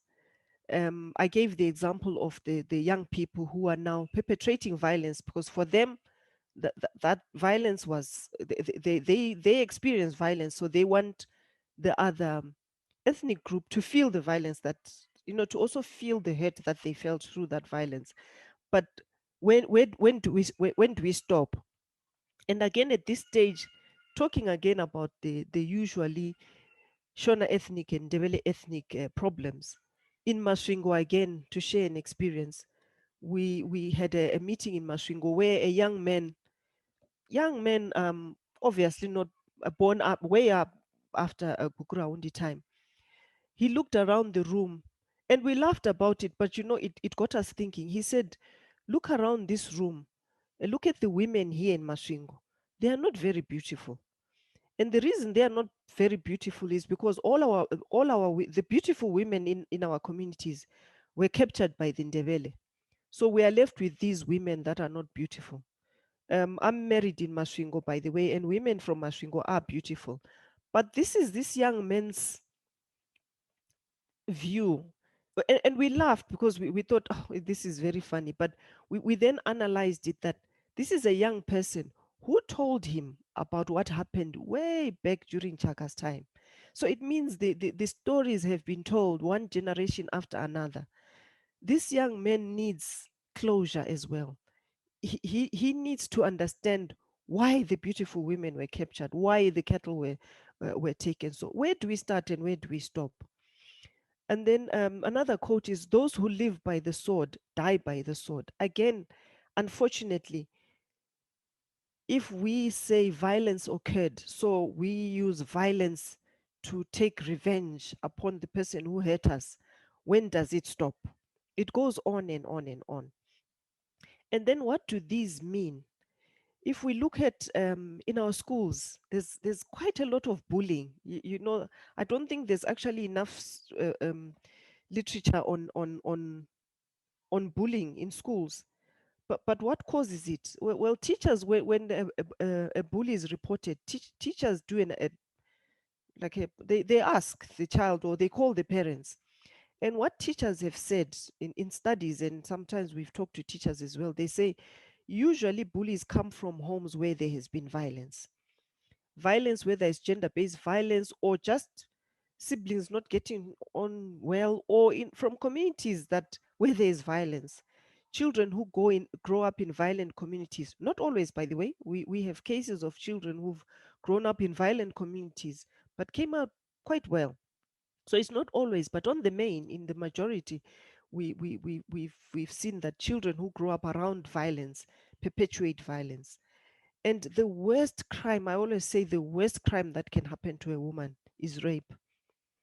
And rapists have been found to commit crime due to violence sometimes that has been perpetuated on them, be it physical or emotional. We recently learned of a man who was a rapist. He went to prison, served his time, and when spoken to, this man said, because he's of a dainty frame, you know, men who look ladylike. And he says, when I grew up, I was being accused of being a woman. So I needed to prove that I'm a man, just like that. And we were like, okay, is that all? And for him, that was all. He was sodomized when he was young because people called him a woman. They said, no, you are a woman, so we will sleep with you. So he was sodomized. And for him, that was an excuse to rape. Of course, the law thought otherwise. People who have experienced violence in their lives, like I've already said, they manifest this through violent behaviors usually. And I want to skip to talk about road rage in Zimbabwe and hate speech on social media. When you're driving around, especially I'm based here in Harare, especially here in Harare. In other towns, I don't know if this is prevalent, but you make a mistake, you cut someone by mistake, genuinely by mistake, and you lift up your arm to say you're sorry. The verbal abuse that comes out of that. And sometimes you stop to say, really? I said sorry, but it just continues. And then you realize that it's not about you. It's bigger than you. This person probably has issues that they are dealing with. But you see, some of the accidents that happen are because of road rage. So the peace is taken away again because someone has issues that they have not come to terms with. Hate speech on social media. Just go on Twitter and post something that probably you are commenting on something that you believe is right. But if the other people believe that it sounds like you are aligned to party B or party C, you will not see the light of day. The insults will just come hurling. I make reference to recent deaths in government. Some people were posting condolences. You know, we are sad so and so has passed away. This COVID is bad and so on. But the thread that followed about others who say serves you right and so on. I will not give details of what, but it was a long thread of people saying you deserve it. Really, from our point of view as Africans, ubuntu betu, unwedu, we don't celebrate death. It doesn't matter what the person has done. We don't celebrate death. And for those who are Christians, the Bible says, no, God says vengeance is mine. What disturbs peace? I talked about a whole lot of things that disturb peace. I will share this presentation. I will not go through it one by one, but unemployment, poverty, human rights abuses that we've talked about, declining levels of rule of law, gender-based violence, shortage of basic commodities, young people not finding jobs in this country and having to go to another country to look for jobs, labor disputes, hate speech, which I've just talked about, the indicators, increase in number of demonstrations, riots, protests, The polarization that someone talked about on social media and on other media. And then we are about to go into 2023 elections. Usually youth are recruited to perpetuate violence. They used, we always say, as cannon fodder, which is very sad. But Dr. Zambara also talked about environmental conflicts around the environment. The increased number of groups that are illegally exploiting natural resources. In Mashonaland East, there's granite, and the communities have accused the companies there of companies that come from outside to exploit that granite, but they as a community are not benefiting from that granite. So this causes problems. In around the country, we have lots of examples where people feel that outsiders are coming to their locality and taking the resources away, and the locals not benefiting, or setting up businesses but not employing the locals in that community. So peace through healing now. What can be done? Communities that experience violence are not at peace with themselves, like I had said, and not at peace with outsiders, even when the perpetrator of the violence is not part of the community. When the issues that disturb peace are reduced, eradicated, the attainment of peace is possible through, these are some of the ways now we can achieve peace through healing. Community healing, and Dr. Zambara, I know, has written a lot about this. We have your book, Community Healing. And again, we are victim-centered. We want to hear from the community. In development assistance and the human rights approach to development, there's a topic called appreciative inquiry, where you start with, you energize the community to talk about the good things that happen in their community.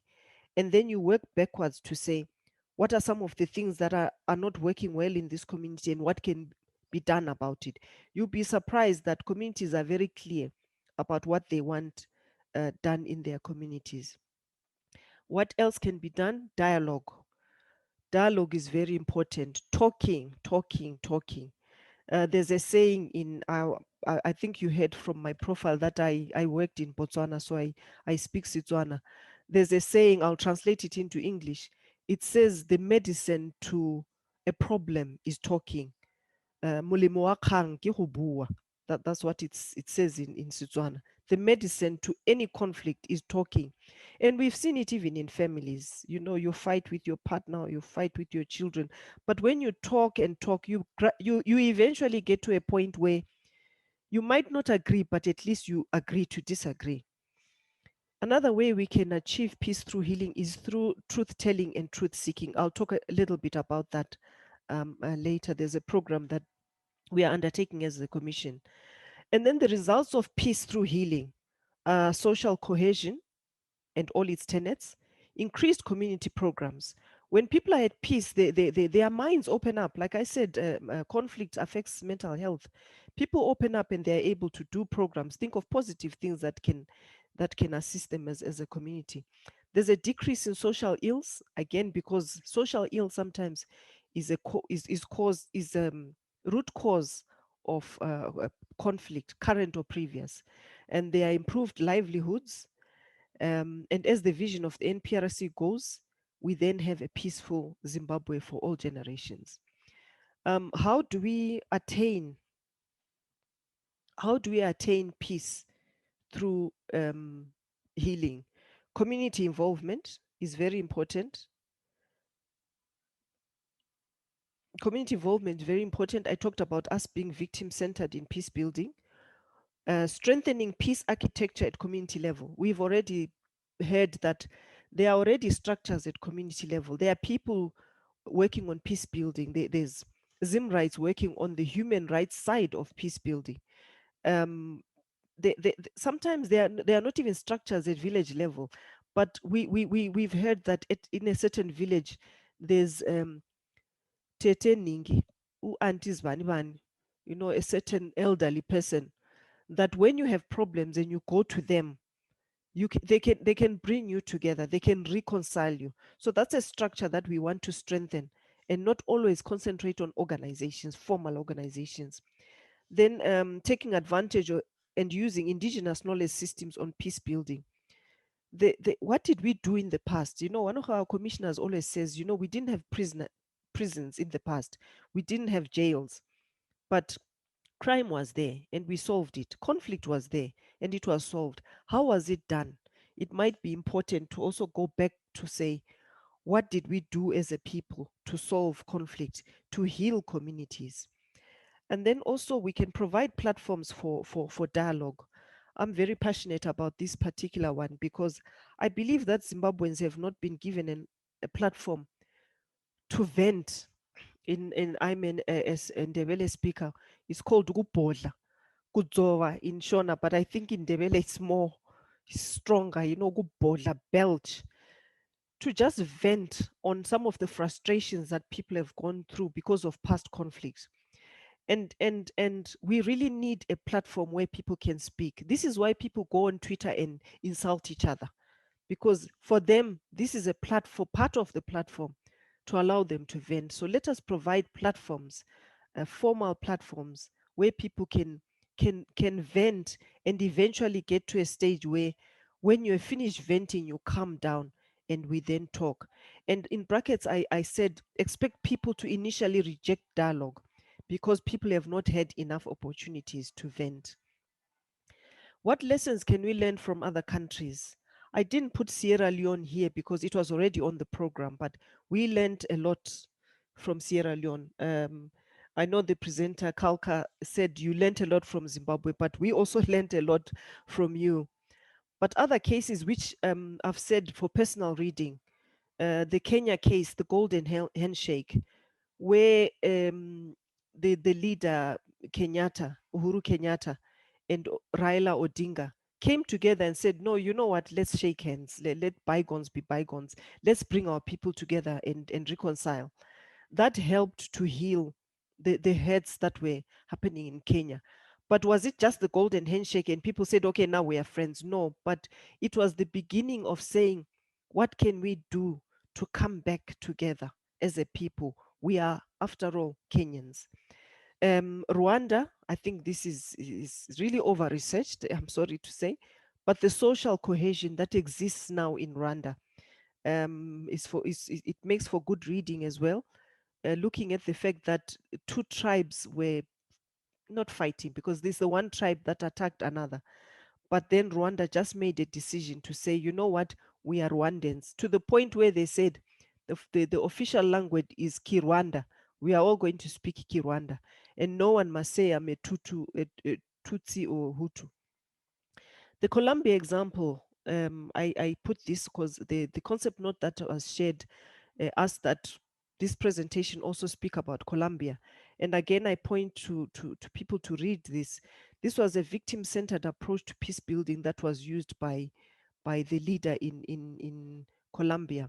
But what I liked about this example was the victim-centered approach, where the leader said, you know, we need to first listen to the victim before we have talks with, there were two warring factions, before we have talks with the other party, we need to fix our side. So they went into these talks after cleaning up their act. They found they made sure that the victims are compensated for past hurts, so that as they sat at the table with the warring party would not say, but you have baggage behind you. And this is something I think we can learn as Zimbabwe. To end my presentation, I want to end with the saying that was coined by our late former Vice President, John Gomo, who said, peace begins with me, peace begins with you, peace begins with all of us. For as long as I'm not at peace with myself, I cannot be at peace with you. And as long as you are not at peace with me and yourself, we cannot be at peace as a nation. With that, I thank you for your time. Thank you very much for that informative and insightful presentation, Mrs. Mawema. I'm sure, yes, you touched on a lot of aspects of peace and healing. And I think a take home for us based on the Zimbabwean experience is the aspect of communication being a key factor in any consultative arrangement. So at this point in time, I will give room to any questions and comments that colleagues could have so that we can move into our plenary.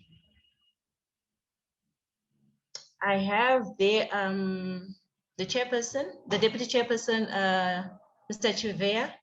I can give the floor to you, Mr. Chivea.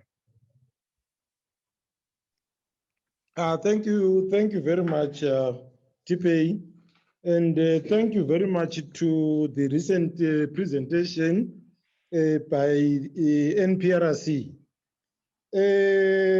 I want to start by saying, indeed, healing is the cornerstone towards sustainable peace. In that regard, my question to NPRC is,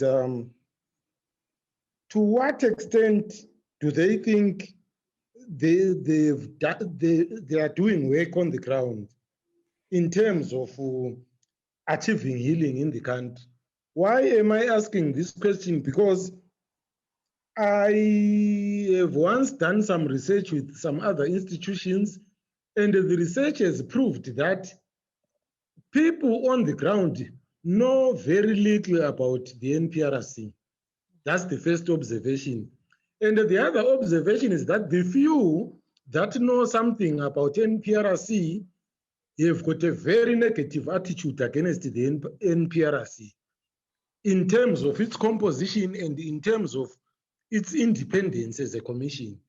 Because when we are talking of peace and healing, looking at such big conflicts like Gukurahundi and the others, we find that the institution that is supposed to address those issues should be clearly independent, and so that it can be trusted by communities.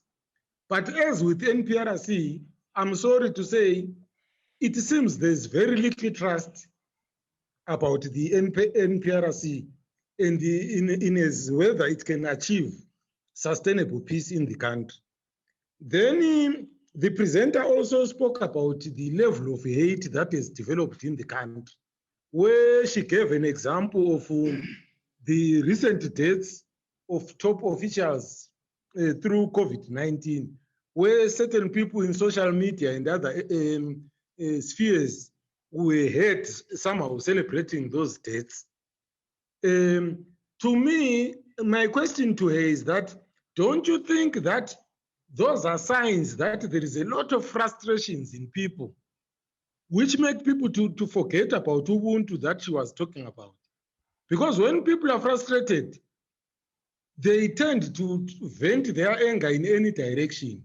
So I'm asking whether, doesn't she think that it's because there are other underlying issues that need to be addressed that are causing people to end up even celebrating death, which under normal circumstances is something that is abnormal in the African culture? I think I will end there for now. Thank you. Thank you, Chair, for those two questions. I'm sure Mrs. Mawema was writing them down. Maybe we could just take one more question and then she can address the three questions. Tafadzwa Christmas, I see your hand is up. Thank you, Chipe. My question is very much linked with what Ms. Chive was talking about, but it relates more to issues to do about learning. Without preempting what I was going to say in my presentation, but I thought it's important for me to just ask this question as well to Cynthia. What has the NPRC done to learn from past attempts to achieve healing in Zimbabwe? Sometimes there's a temptation that we start just thinking about the NPRC, but we have had the organ of national healing before. We have had commissions that have been set up before to try and find out the truth and try to achieve national healing. So what has the NPRC done to learn from the past mistakes, past successes or strengths and weaknesses of those past institutions, so that as we go forward, the NPRC will not repeat the same mistakes or will not fall within the same traps? I say it's linked to what Ms. Chivea was asking, because part of the skepticism towards this mechanism arises even from the past. If people were skeptical about the organ, then there's an NPRC which is similar to the organ in a way. People become skeptical towards the NPRC as well. So that is my question. What has the NPRC done to learn from this past past initiatives that were done to try and achieve national healing.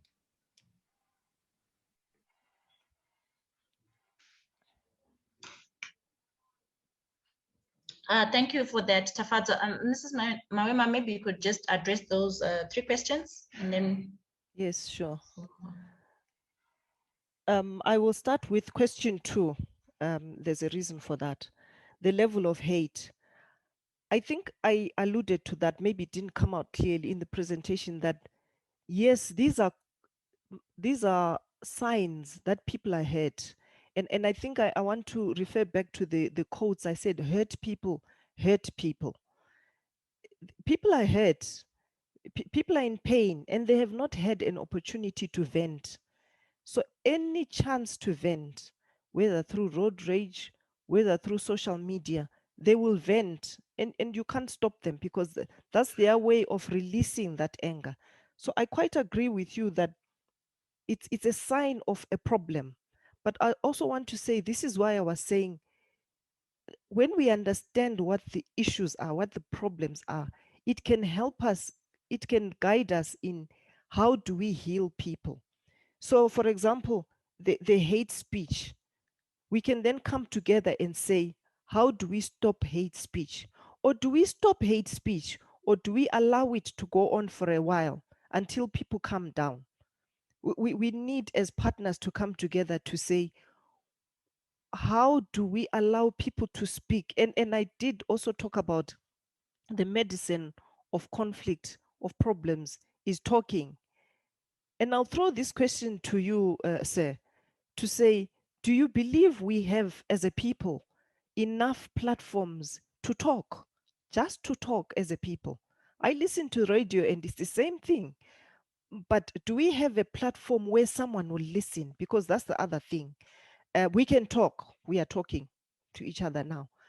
But a platform where we will talk and have a listening ear.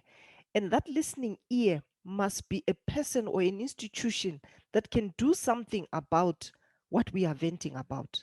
So for us as a National Peace and Reconciliation Commission, this is what we are looking for. We're looking for ideas on how do we as a people create that platform for dialogue. And one of the programs we want to do in 2021 is just that we must have dialogue platforms, because we cannot have one dialogue platform. The young people might have a platform, the women might have, there might be several platforms, but we need to put it all together at the end and do something about it. So I hope I've answered that question. I'm acknowledging that there is a problem, but I'm also saying this is this gives us a reason to come up with a program to heal our people. Little is known about the commission. The commission has had a very false start, if I can call that. You remember in the 2013 constitution, that's where the NPRC was born. But nothing happened. 2013, 14, 15, 2016, the commissioners were sworn in. So 3 years down the line, the commissioners were sworn in. And then they couldn't do anything because there was no act enabling them to do anything. In fact, there's individuals or an institution that took the commissioners to court to say, don't start any programs, because commissioners wanted to just talk to people, have an outreach and so on. They said, you do not have an act in place. You do not even have a chairperson. Unfortunately, the first chairperson, Cyril Ndebele, died. And then, so the commissioners were sworn in 2016, but the act didn't come into place until January 2018, when the Second Republic came in. So January 2018 is when now the commissioners could undertake programs. But because now there had been no act, nothing, the commissioners didn't have anything. They didn't even have an office. So the first things was to set up an office, to get all the tools of trade and so on, and then make calls for a secretariat. So this is January 2018 that the act came into place. But not until about December 2018 the executive secretary came on board, but with no secretariat. It's only the adverts were then sent out that month, December 2018. But I think the first set of secretariat individuals came in around March of 2019. I'm not making excuses, but I'm just trying to show that the commission has really had no time to do much. And then of course, COVID last year has done it's taken its toll. So really what has been done between about April 2019 and December 2019. But an outreach program was undertaken. Resources were not enough, my brother. The resources were not enough to reach the lower levels that we wanted to reach.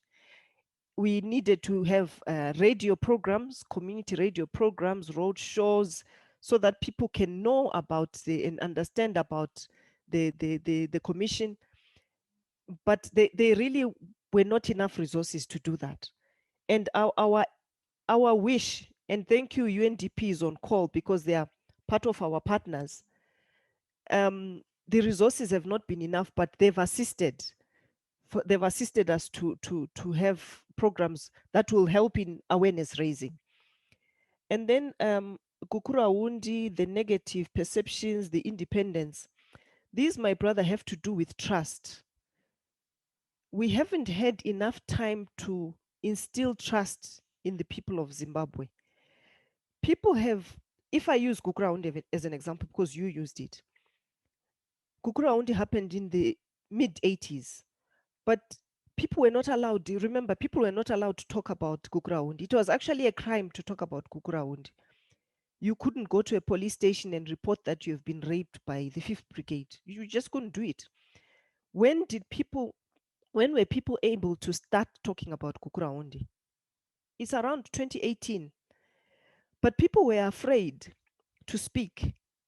And when we interacted with people in the communities, they said, look, what assurance do we have that you are not a government department, that you are independent, that you are not recording what I'm saying so that you go and take it to the powers that be, and then I'm taken away.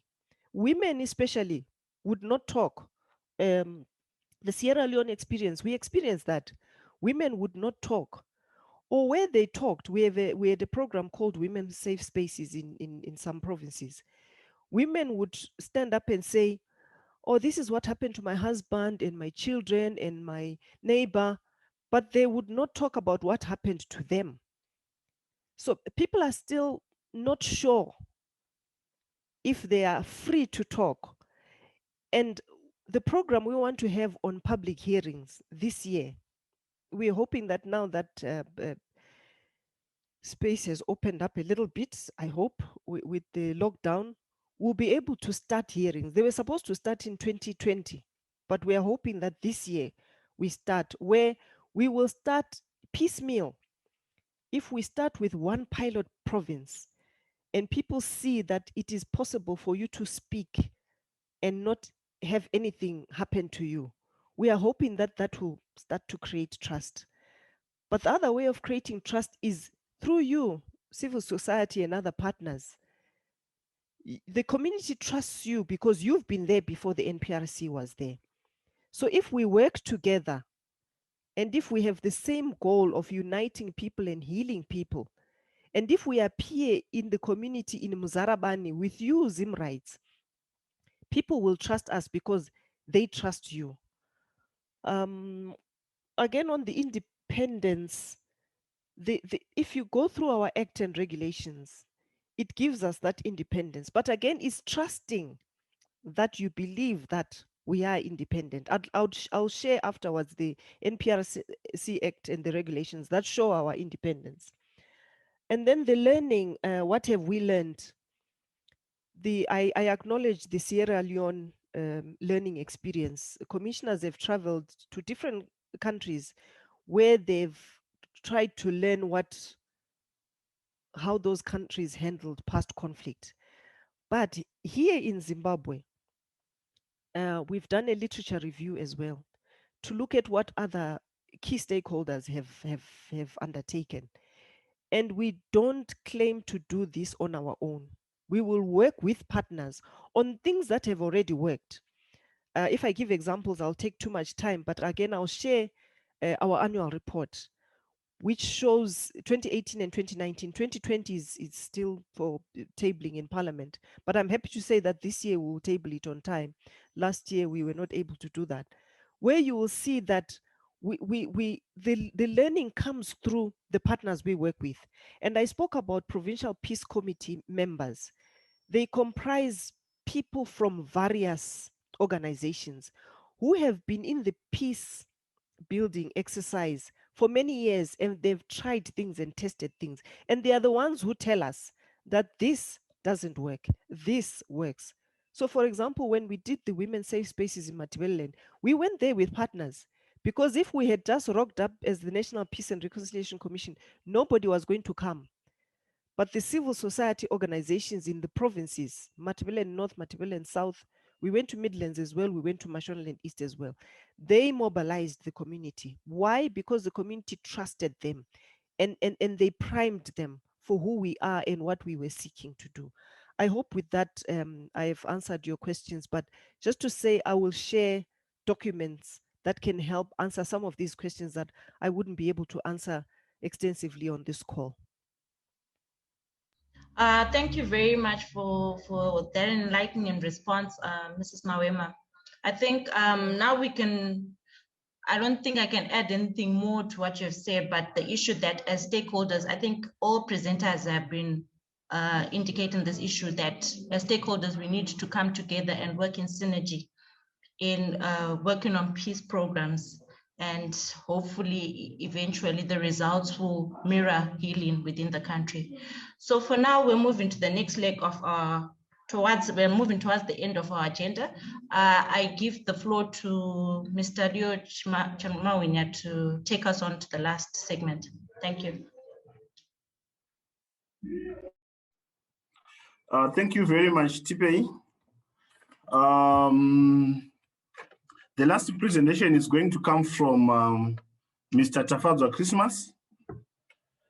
It's going to, it won't going to last for too long. I think it's about a 10 minutes presentation before we move on to the launch of the manual. For the benefit of participants, Tafadzwa Christmas is based in Geneva. He's at the University of Geneva, where he's a PhD candidate and also a part-time lecturer. He is a lawyer by profession and also an expert in transitional justice issues, and is also one of the editors of the manual that we are launching today. So colleagues, that's Tafadzwa Christmas for you. Over to you, Tafadzwa. Thank you so much, Leo, for the introduction. I ask for indulgence. I am able to switch on my camera, but I'm not going to switch it on because of this lockdown. I've been unable to secure a barber, so it will be scary for people to see. Is it possible, Leo, for you to make me a co-host so that I can just share a quick PowerPoint? I think people usually they follow more closely when there's something to see. Just a few slides. Yeah. Yes, Mrs. Mawema. Yeah. Yeah, Mrs. Mawema, can you switch off your, you're still sharing your screen?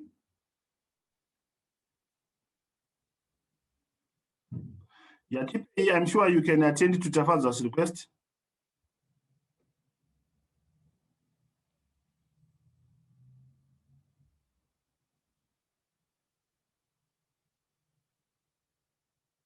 Hello? Tipei? Tipei?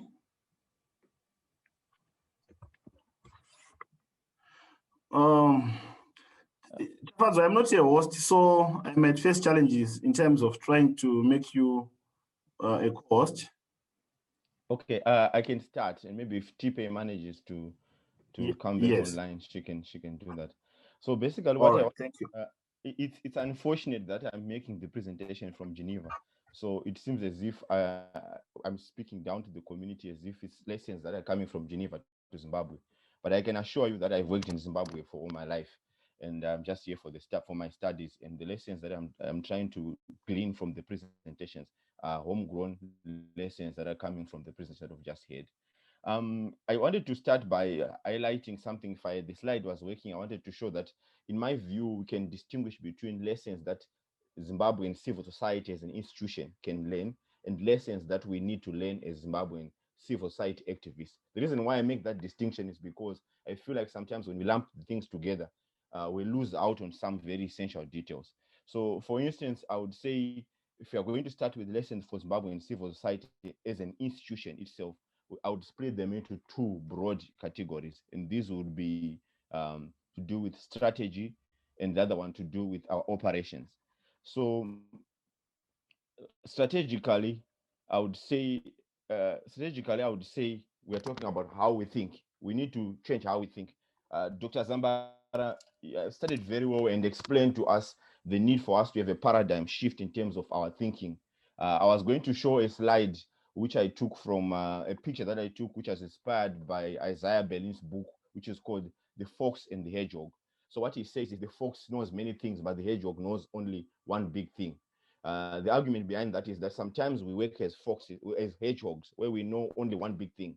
So, for instance, when Leo was introducing me, he said, I'm a transitional justice expert. So people would say, I'm a transitional justice expert. This is what I know, and this is what I do only. I don't do anything to do with peace building. In this world that we are living in, that kind of thinking will not get us where we want to go, particularly if you take into account what Mrs. Muvingi has already said, where she said we need to have a comprehensive approach to peace building, which also entails the rule of law, human rights, issues to do with development. So in order for us to move forward to achieve our goal of achieving lasting peace in Zimbabwe, Zimbabwean civil society, the first thing that we need to do is to adjust our thinking. We need to have a paradigm shift where we stop thinking like hedgehogs and we start thinking like foxes. We need to know many things. We need to know a lot of things. The human rights is not only for lawyers. Peace building is not only for those who are not non-lawyers, but everyone is to know and understand peace building, human rights, and all other aspects that we're talking about. So it's a paradigm shift that also involves us moving from working in silos to working in synergies. I was going to show this slide if Tipe was around, that you could see that there are different sectors. I just took 4 different sectors which usually work. The work that the people do in those sectors have a link, but they're always done. We'd always do this work in silos. For instance, human rights is usually there's a standalone field, and those who do human rights work will say we don't do peace building. The same goes for transitional justice. Those who do transitional justice work will tell you we don't do peace building. And those who are involved in development work will say we don't do peace building, we don't do human rights.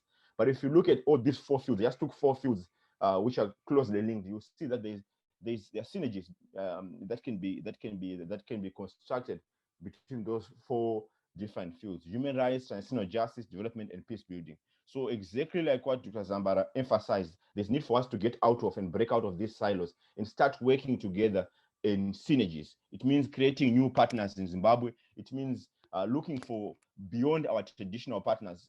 I know in Zimbabwe, most of the time, if you're working in peace building, you can easily tell the organizations that do peace building work. We work with Huge Zimbabwe Trust, work with these people. And then there are some NGOs whom we have not worked with, whom we say we don't work with them because they do human rights. We don't work with them because they do developmental work. We don't work with them because they're doing transitional justice. We need to reach out and create more synergies and more partners so that we can break out of these silos.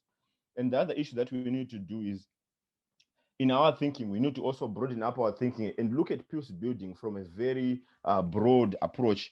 The USAID advocates for thinking and working politically, which is a broader way of looking at things, looking beyond the formal and to look in the formal rules of the game, to look at analysis of power and the process of contestation, to look at bargaining between economic and political elites, to look at the interests of different groups. I'll give you a quick example, which I've realized in Zimbabwe. Our government, for instance, in response to the COVID-19 pandemic, has come out to say we are focusing and prioritizing lives before livelihoods. When I heard that statement, I was very, very disturbed, because the distinction between lives and livelihoods is a false dichotomy in my view. Lives and livelihoods are connected, are interconnected, and you can't separate the two. The same speaks to us as peace builders. Sometimes you can say we should not be involved in these COVID-19 discussions because they have nothing to do with peace. But if you look at it, the graphic which I wanted to show, where you would see how COVID-19 affects livelihoods and how livelihoods tend to affect peace. And in the end, it also affects lives as well. As you can see in our communities, because of the lockdown, people are not working, people are not going to work, and there's an increase in cases of domestic violence and gender-based violence, and some lives are being affected because of that.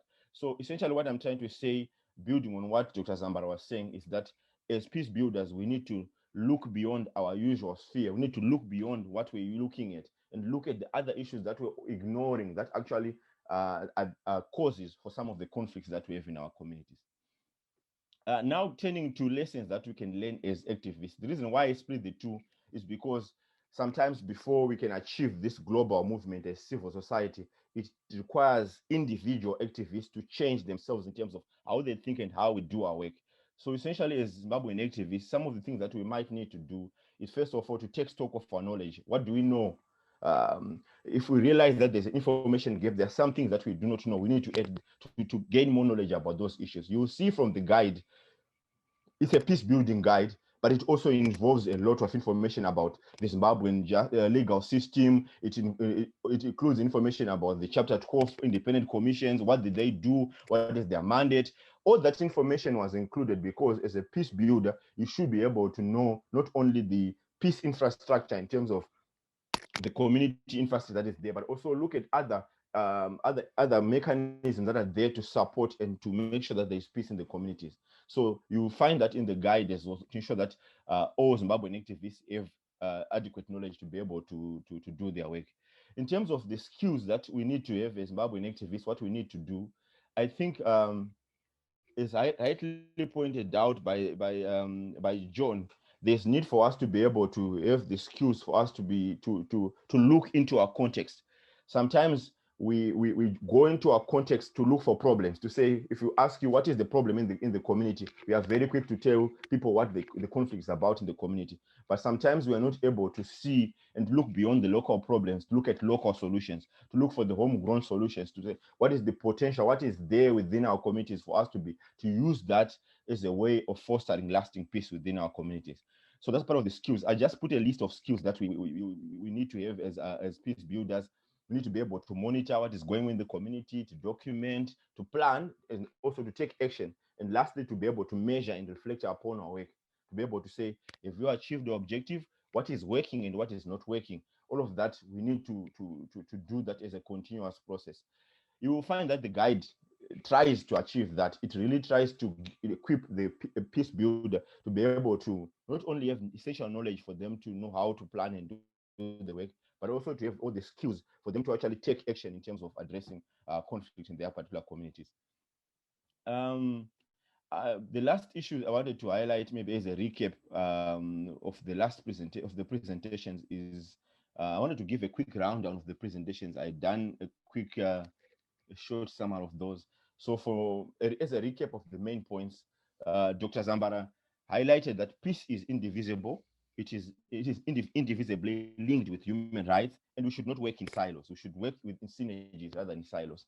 And Ms. Muvingi spoke about the UN comprehensive approach to peace building and highlighted the need that we should aim at addressing the root causes of conflicts. And by looking at the root causes of conflicts, it means we'll look beyond just the direct violence that we see. We also look at the indirect forms of violence. We look at structure of violence. We look at culture of violence that is there within our communities.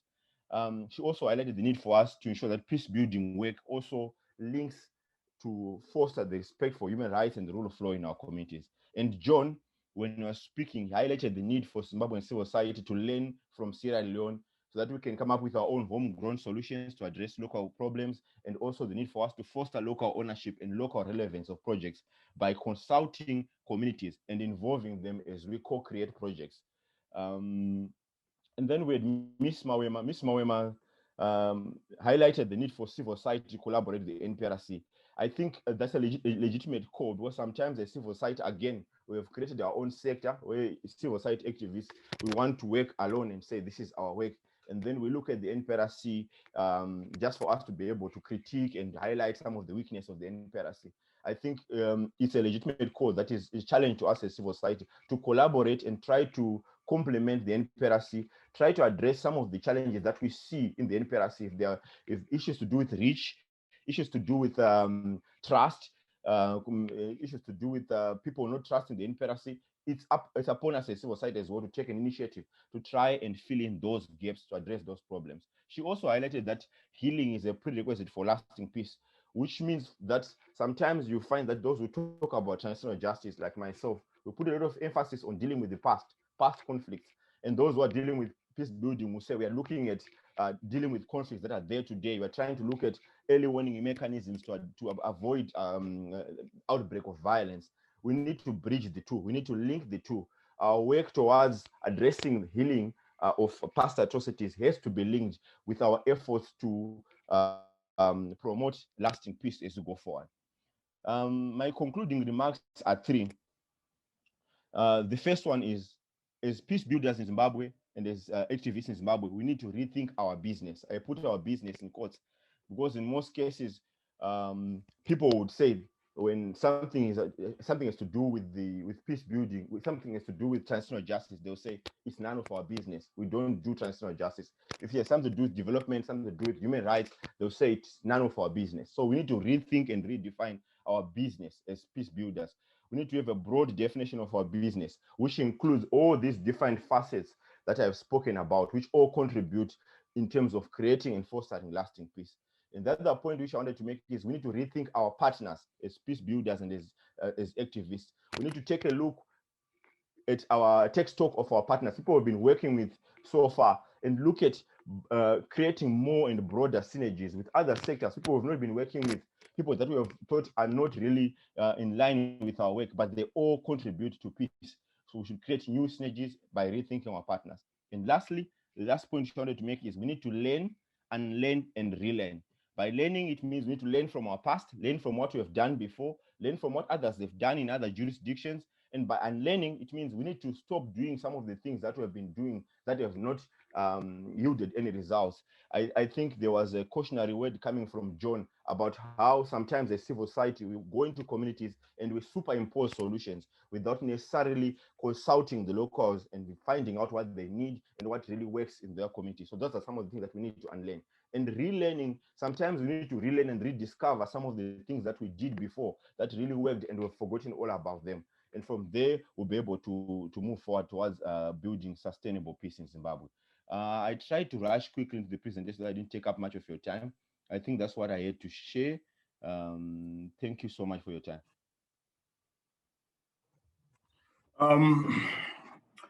Thank you very much, Tafadzwa. I think there's no need for me to summarize what you have just presented.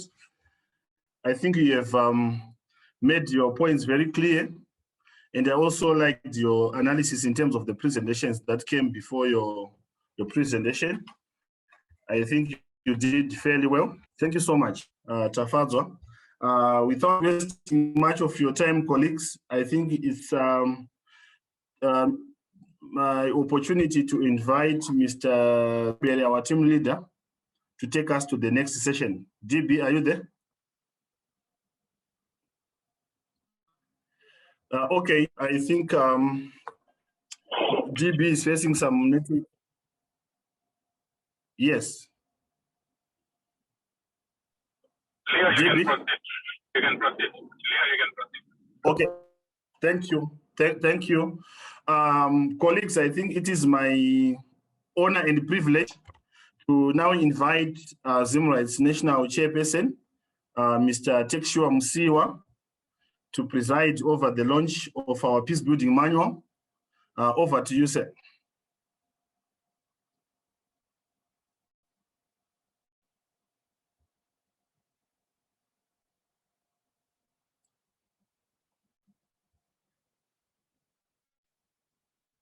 Mr. Muvingi.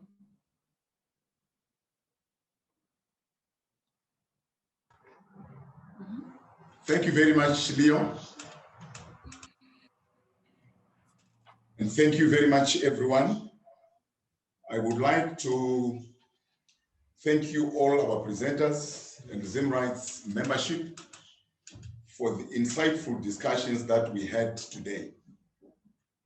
This acknowledged This knowledge exchange was aimed at capacitating local communities to be champions of peace, and at the same time, building global networks to support continuous learning on human rights and peace building.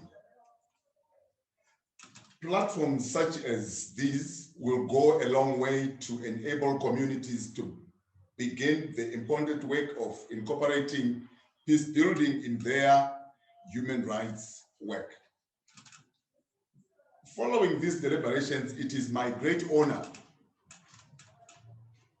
to present and promote the Zimbabwe Human Rights publication titled The Right to Peace, a citizen guide to peace building and human rights in Zimbabwe. This manual is a product of the Right to Peace campaign, which commenced last year in 2020. The campaign seeks to establish the understanding of peace as a right, activate community tools and cultures of peace, link peace building with human rights, and linking the national peace architecture with community structures. Zimbabwe human rights members working in 11 chapters were able to establish the Right to Peace Action Zone with 22 members from the 11 chapters, represented in every province of Zimbabwe. The Action Zone worked with several experts to develop the Right to Peace Action Manual. As E. Roosevelt once said, it's not enough to talk about peace. One must believe in it, and it's not enough to believe in it. One must work at it. The methodology used in the production of this manual speaks to our orientation as a grassroots movement. As ZimRights, we believe each of our 250 members is a leader. Each one of the 250 members in ZimRights is a leader. Tools like this guide enable our members to lead initiatives of peace building within their various communities. We present this manual with great hope that the reign of peace in our communities is now on the horizon. We have many of our citizens, especially young people, not only embracing peace as a right, but taking steps in their communities to work for peace. The cause of violence will be mitigated and peace will flourish in this generation. As the work begins, we wish all our community peace builders success. I have no doubt that the synergy created today by this engagement will enable us to have future discussions and continue to collaborate in bringing about peace and harmony. Ladies and gentlemen, I declare this manual officially launched. I thank you.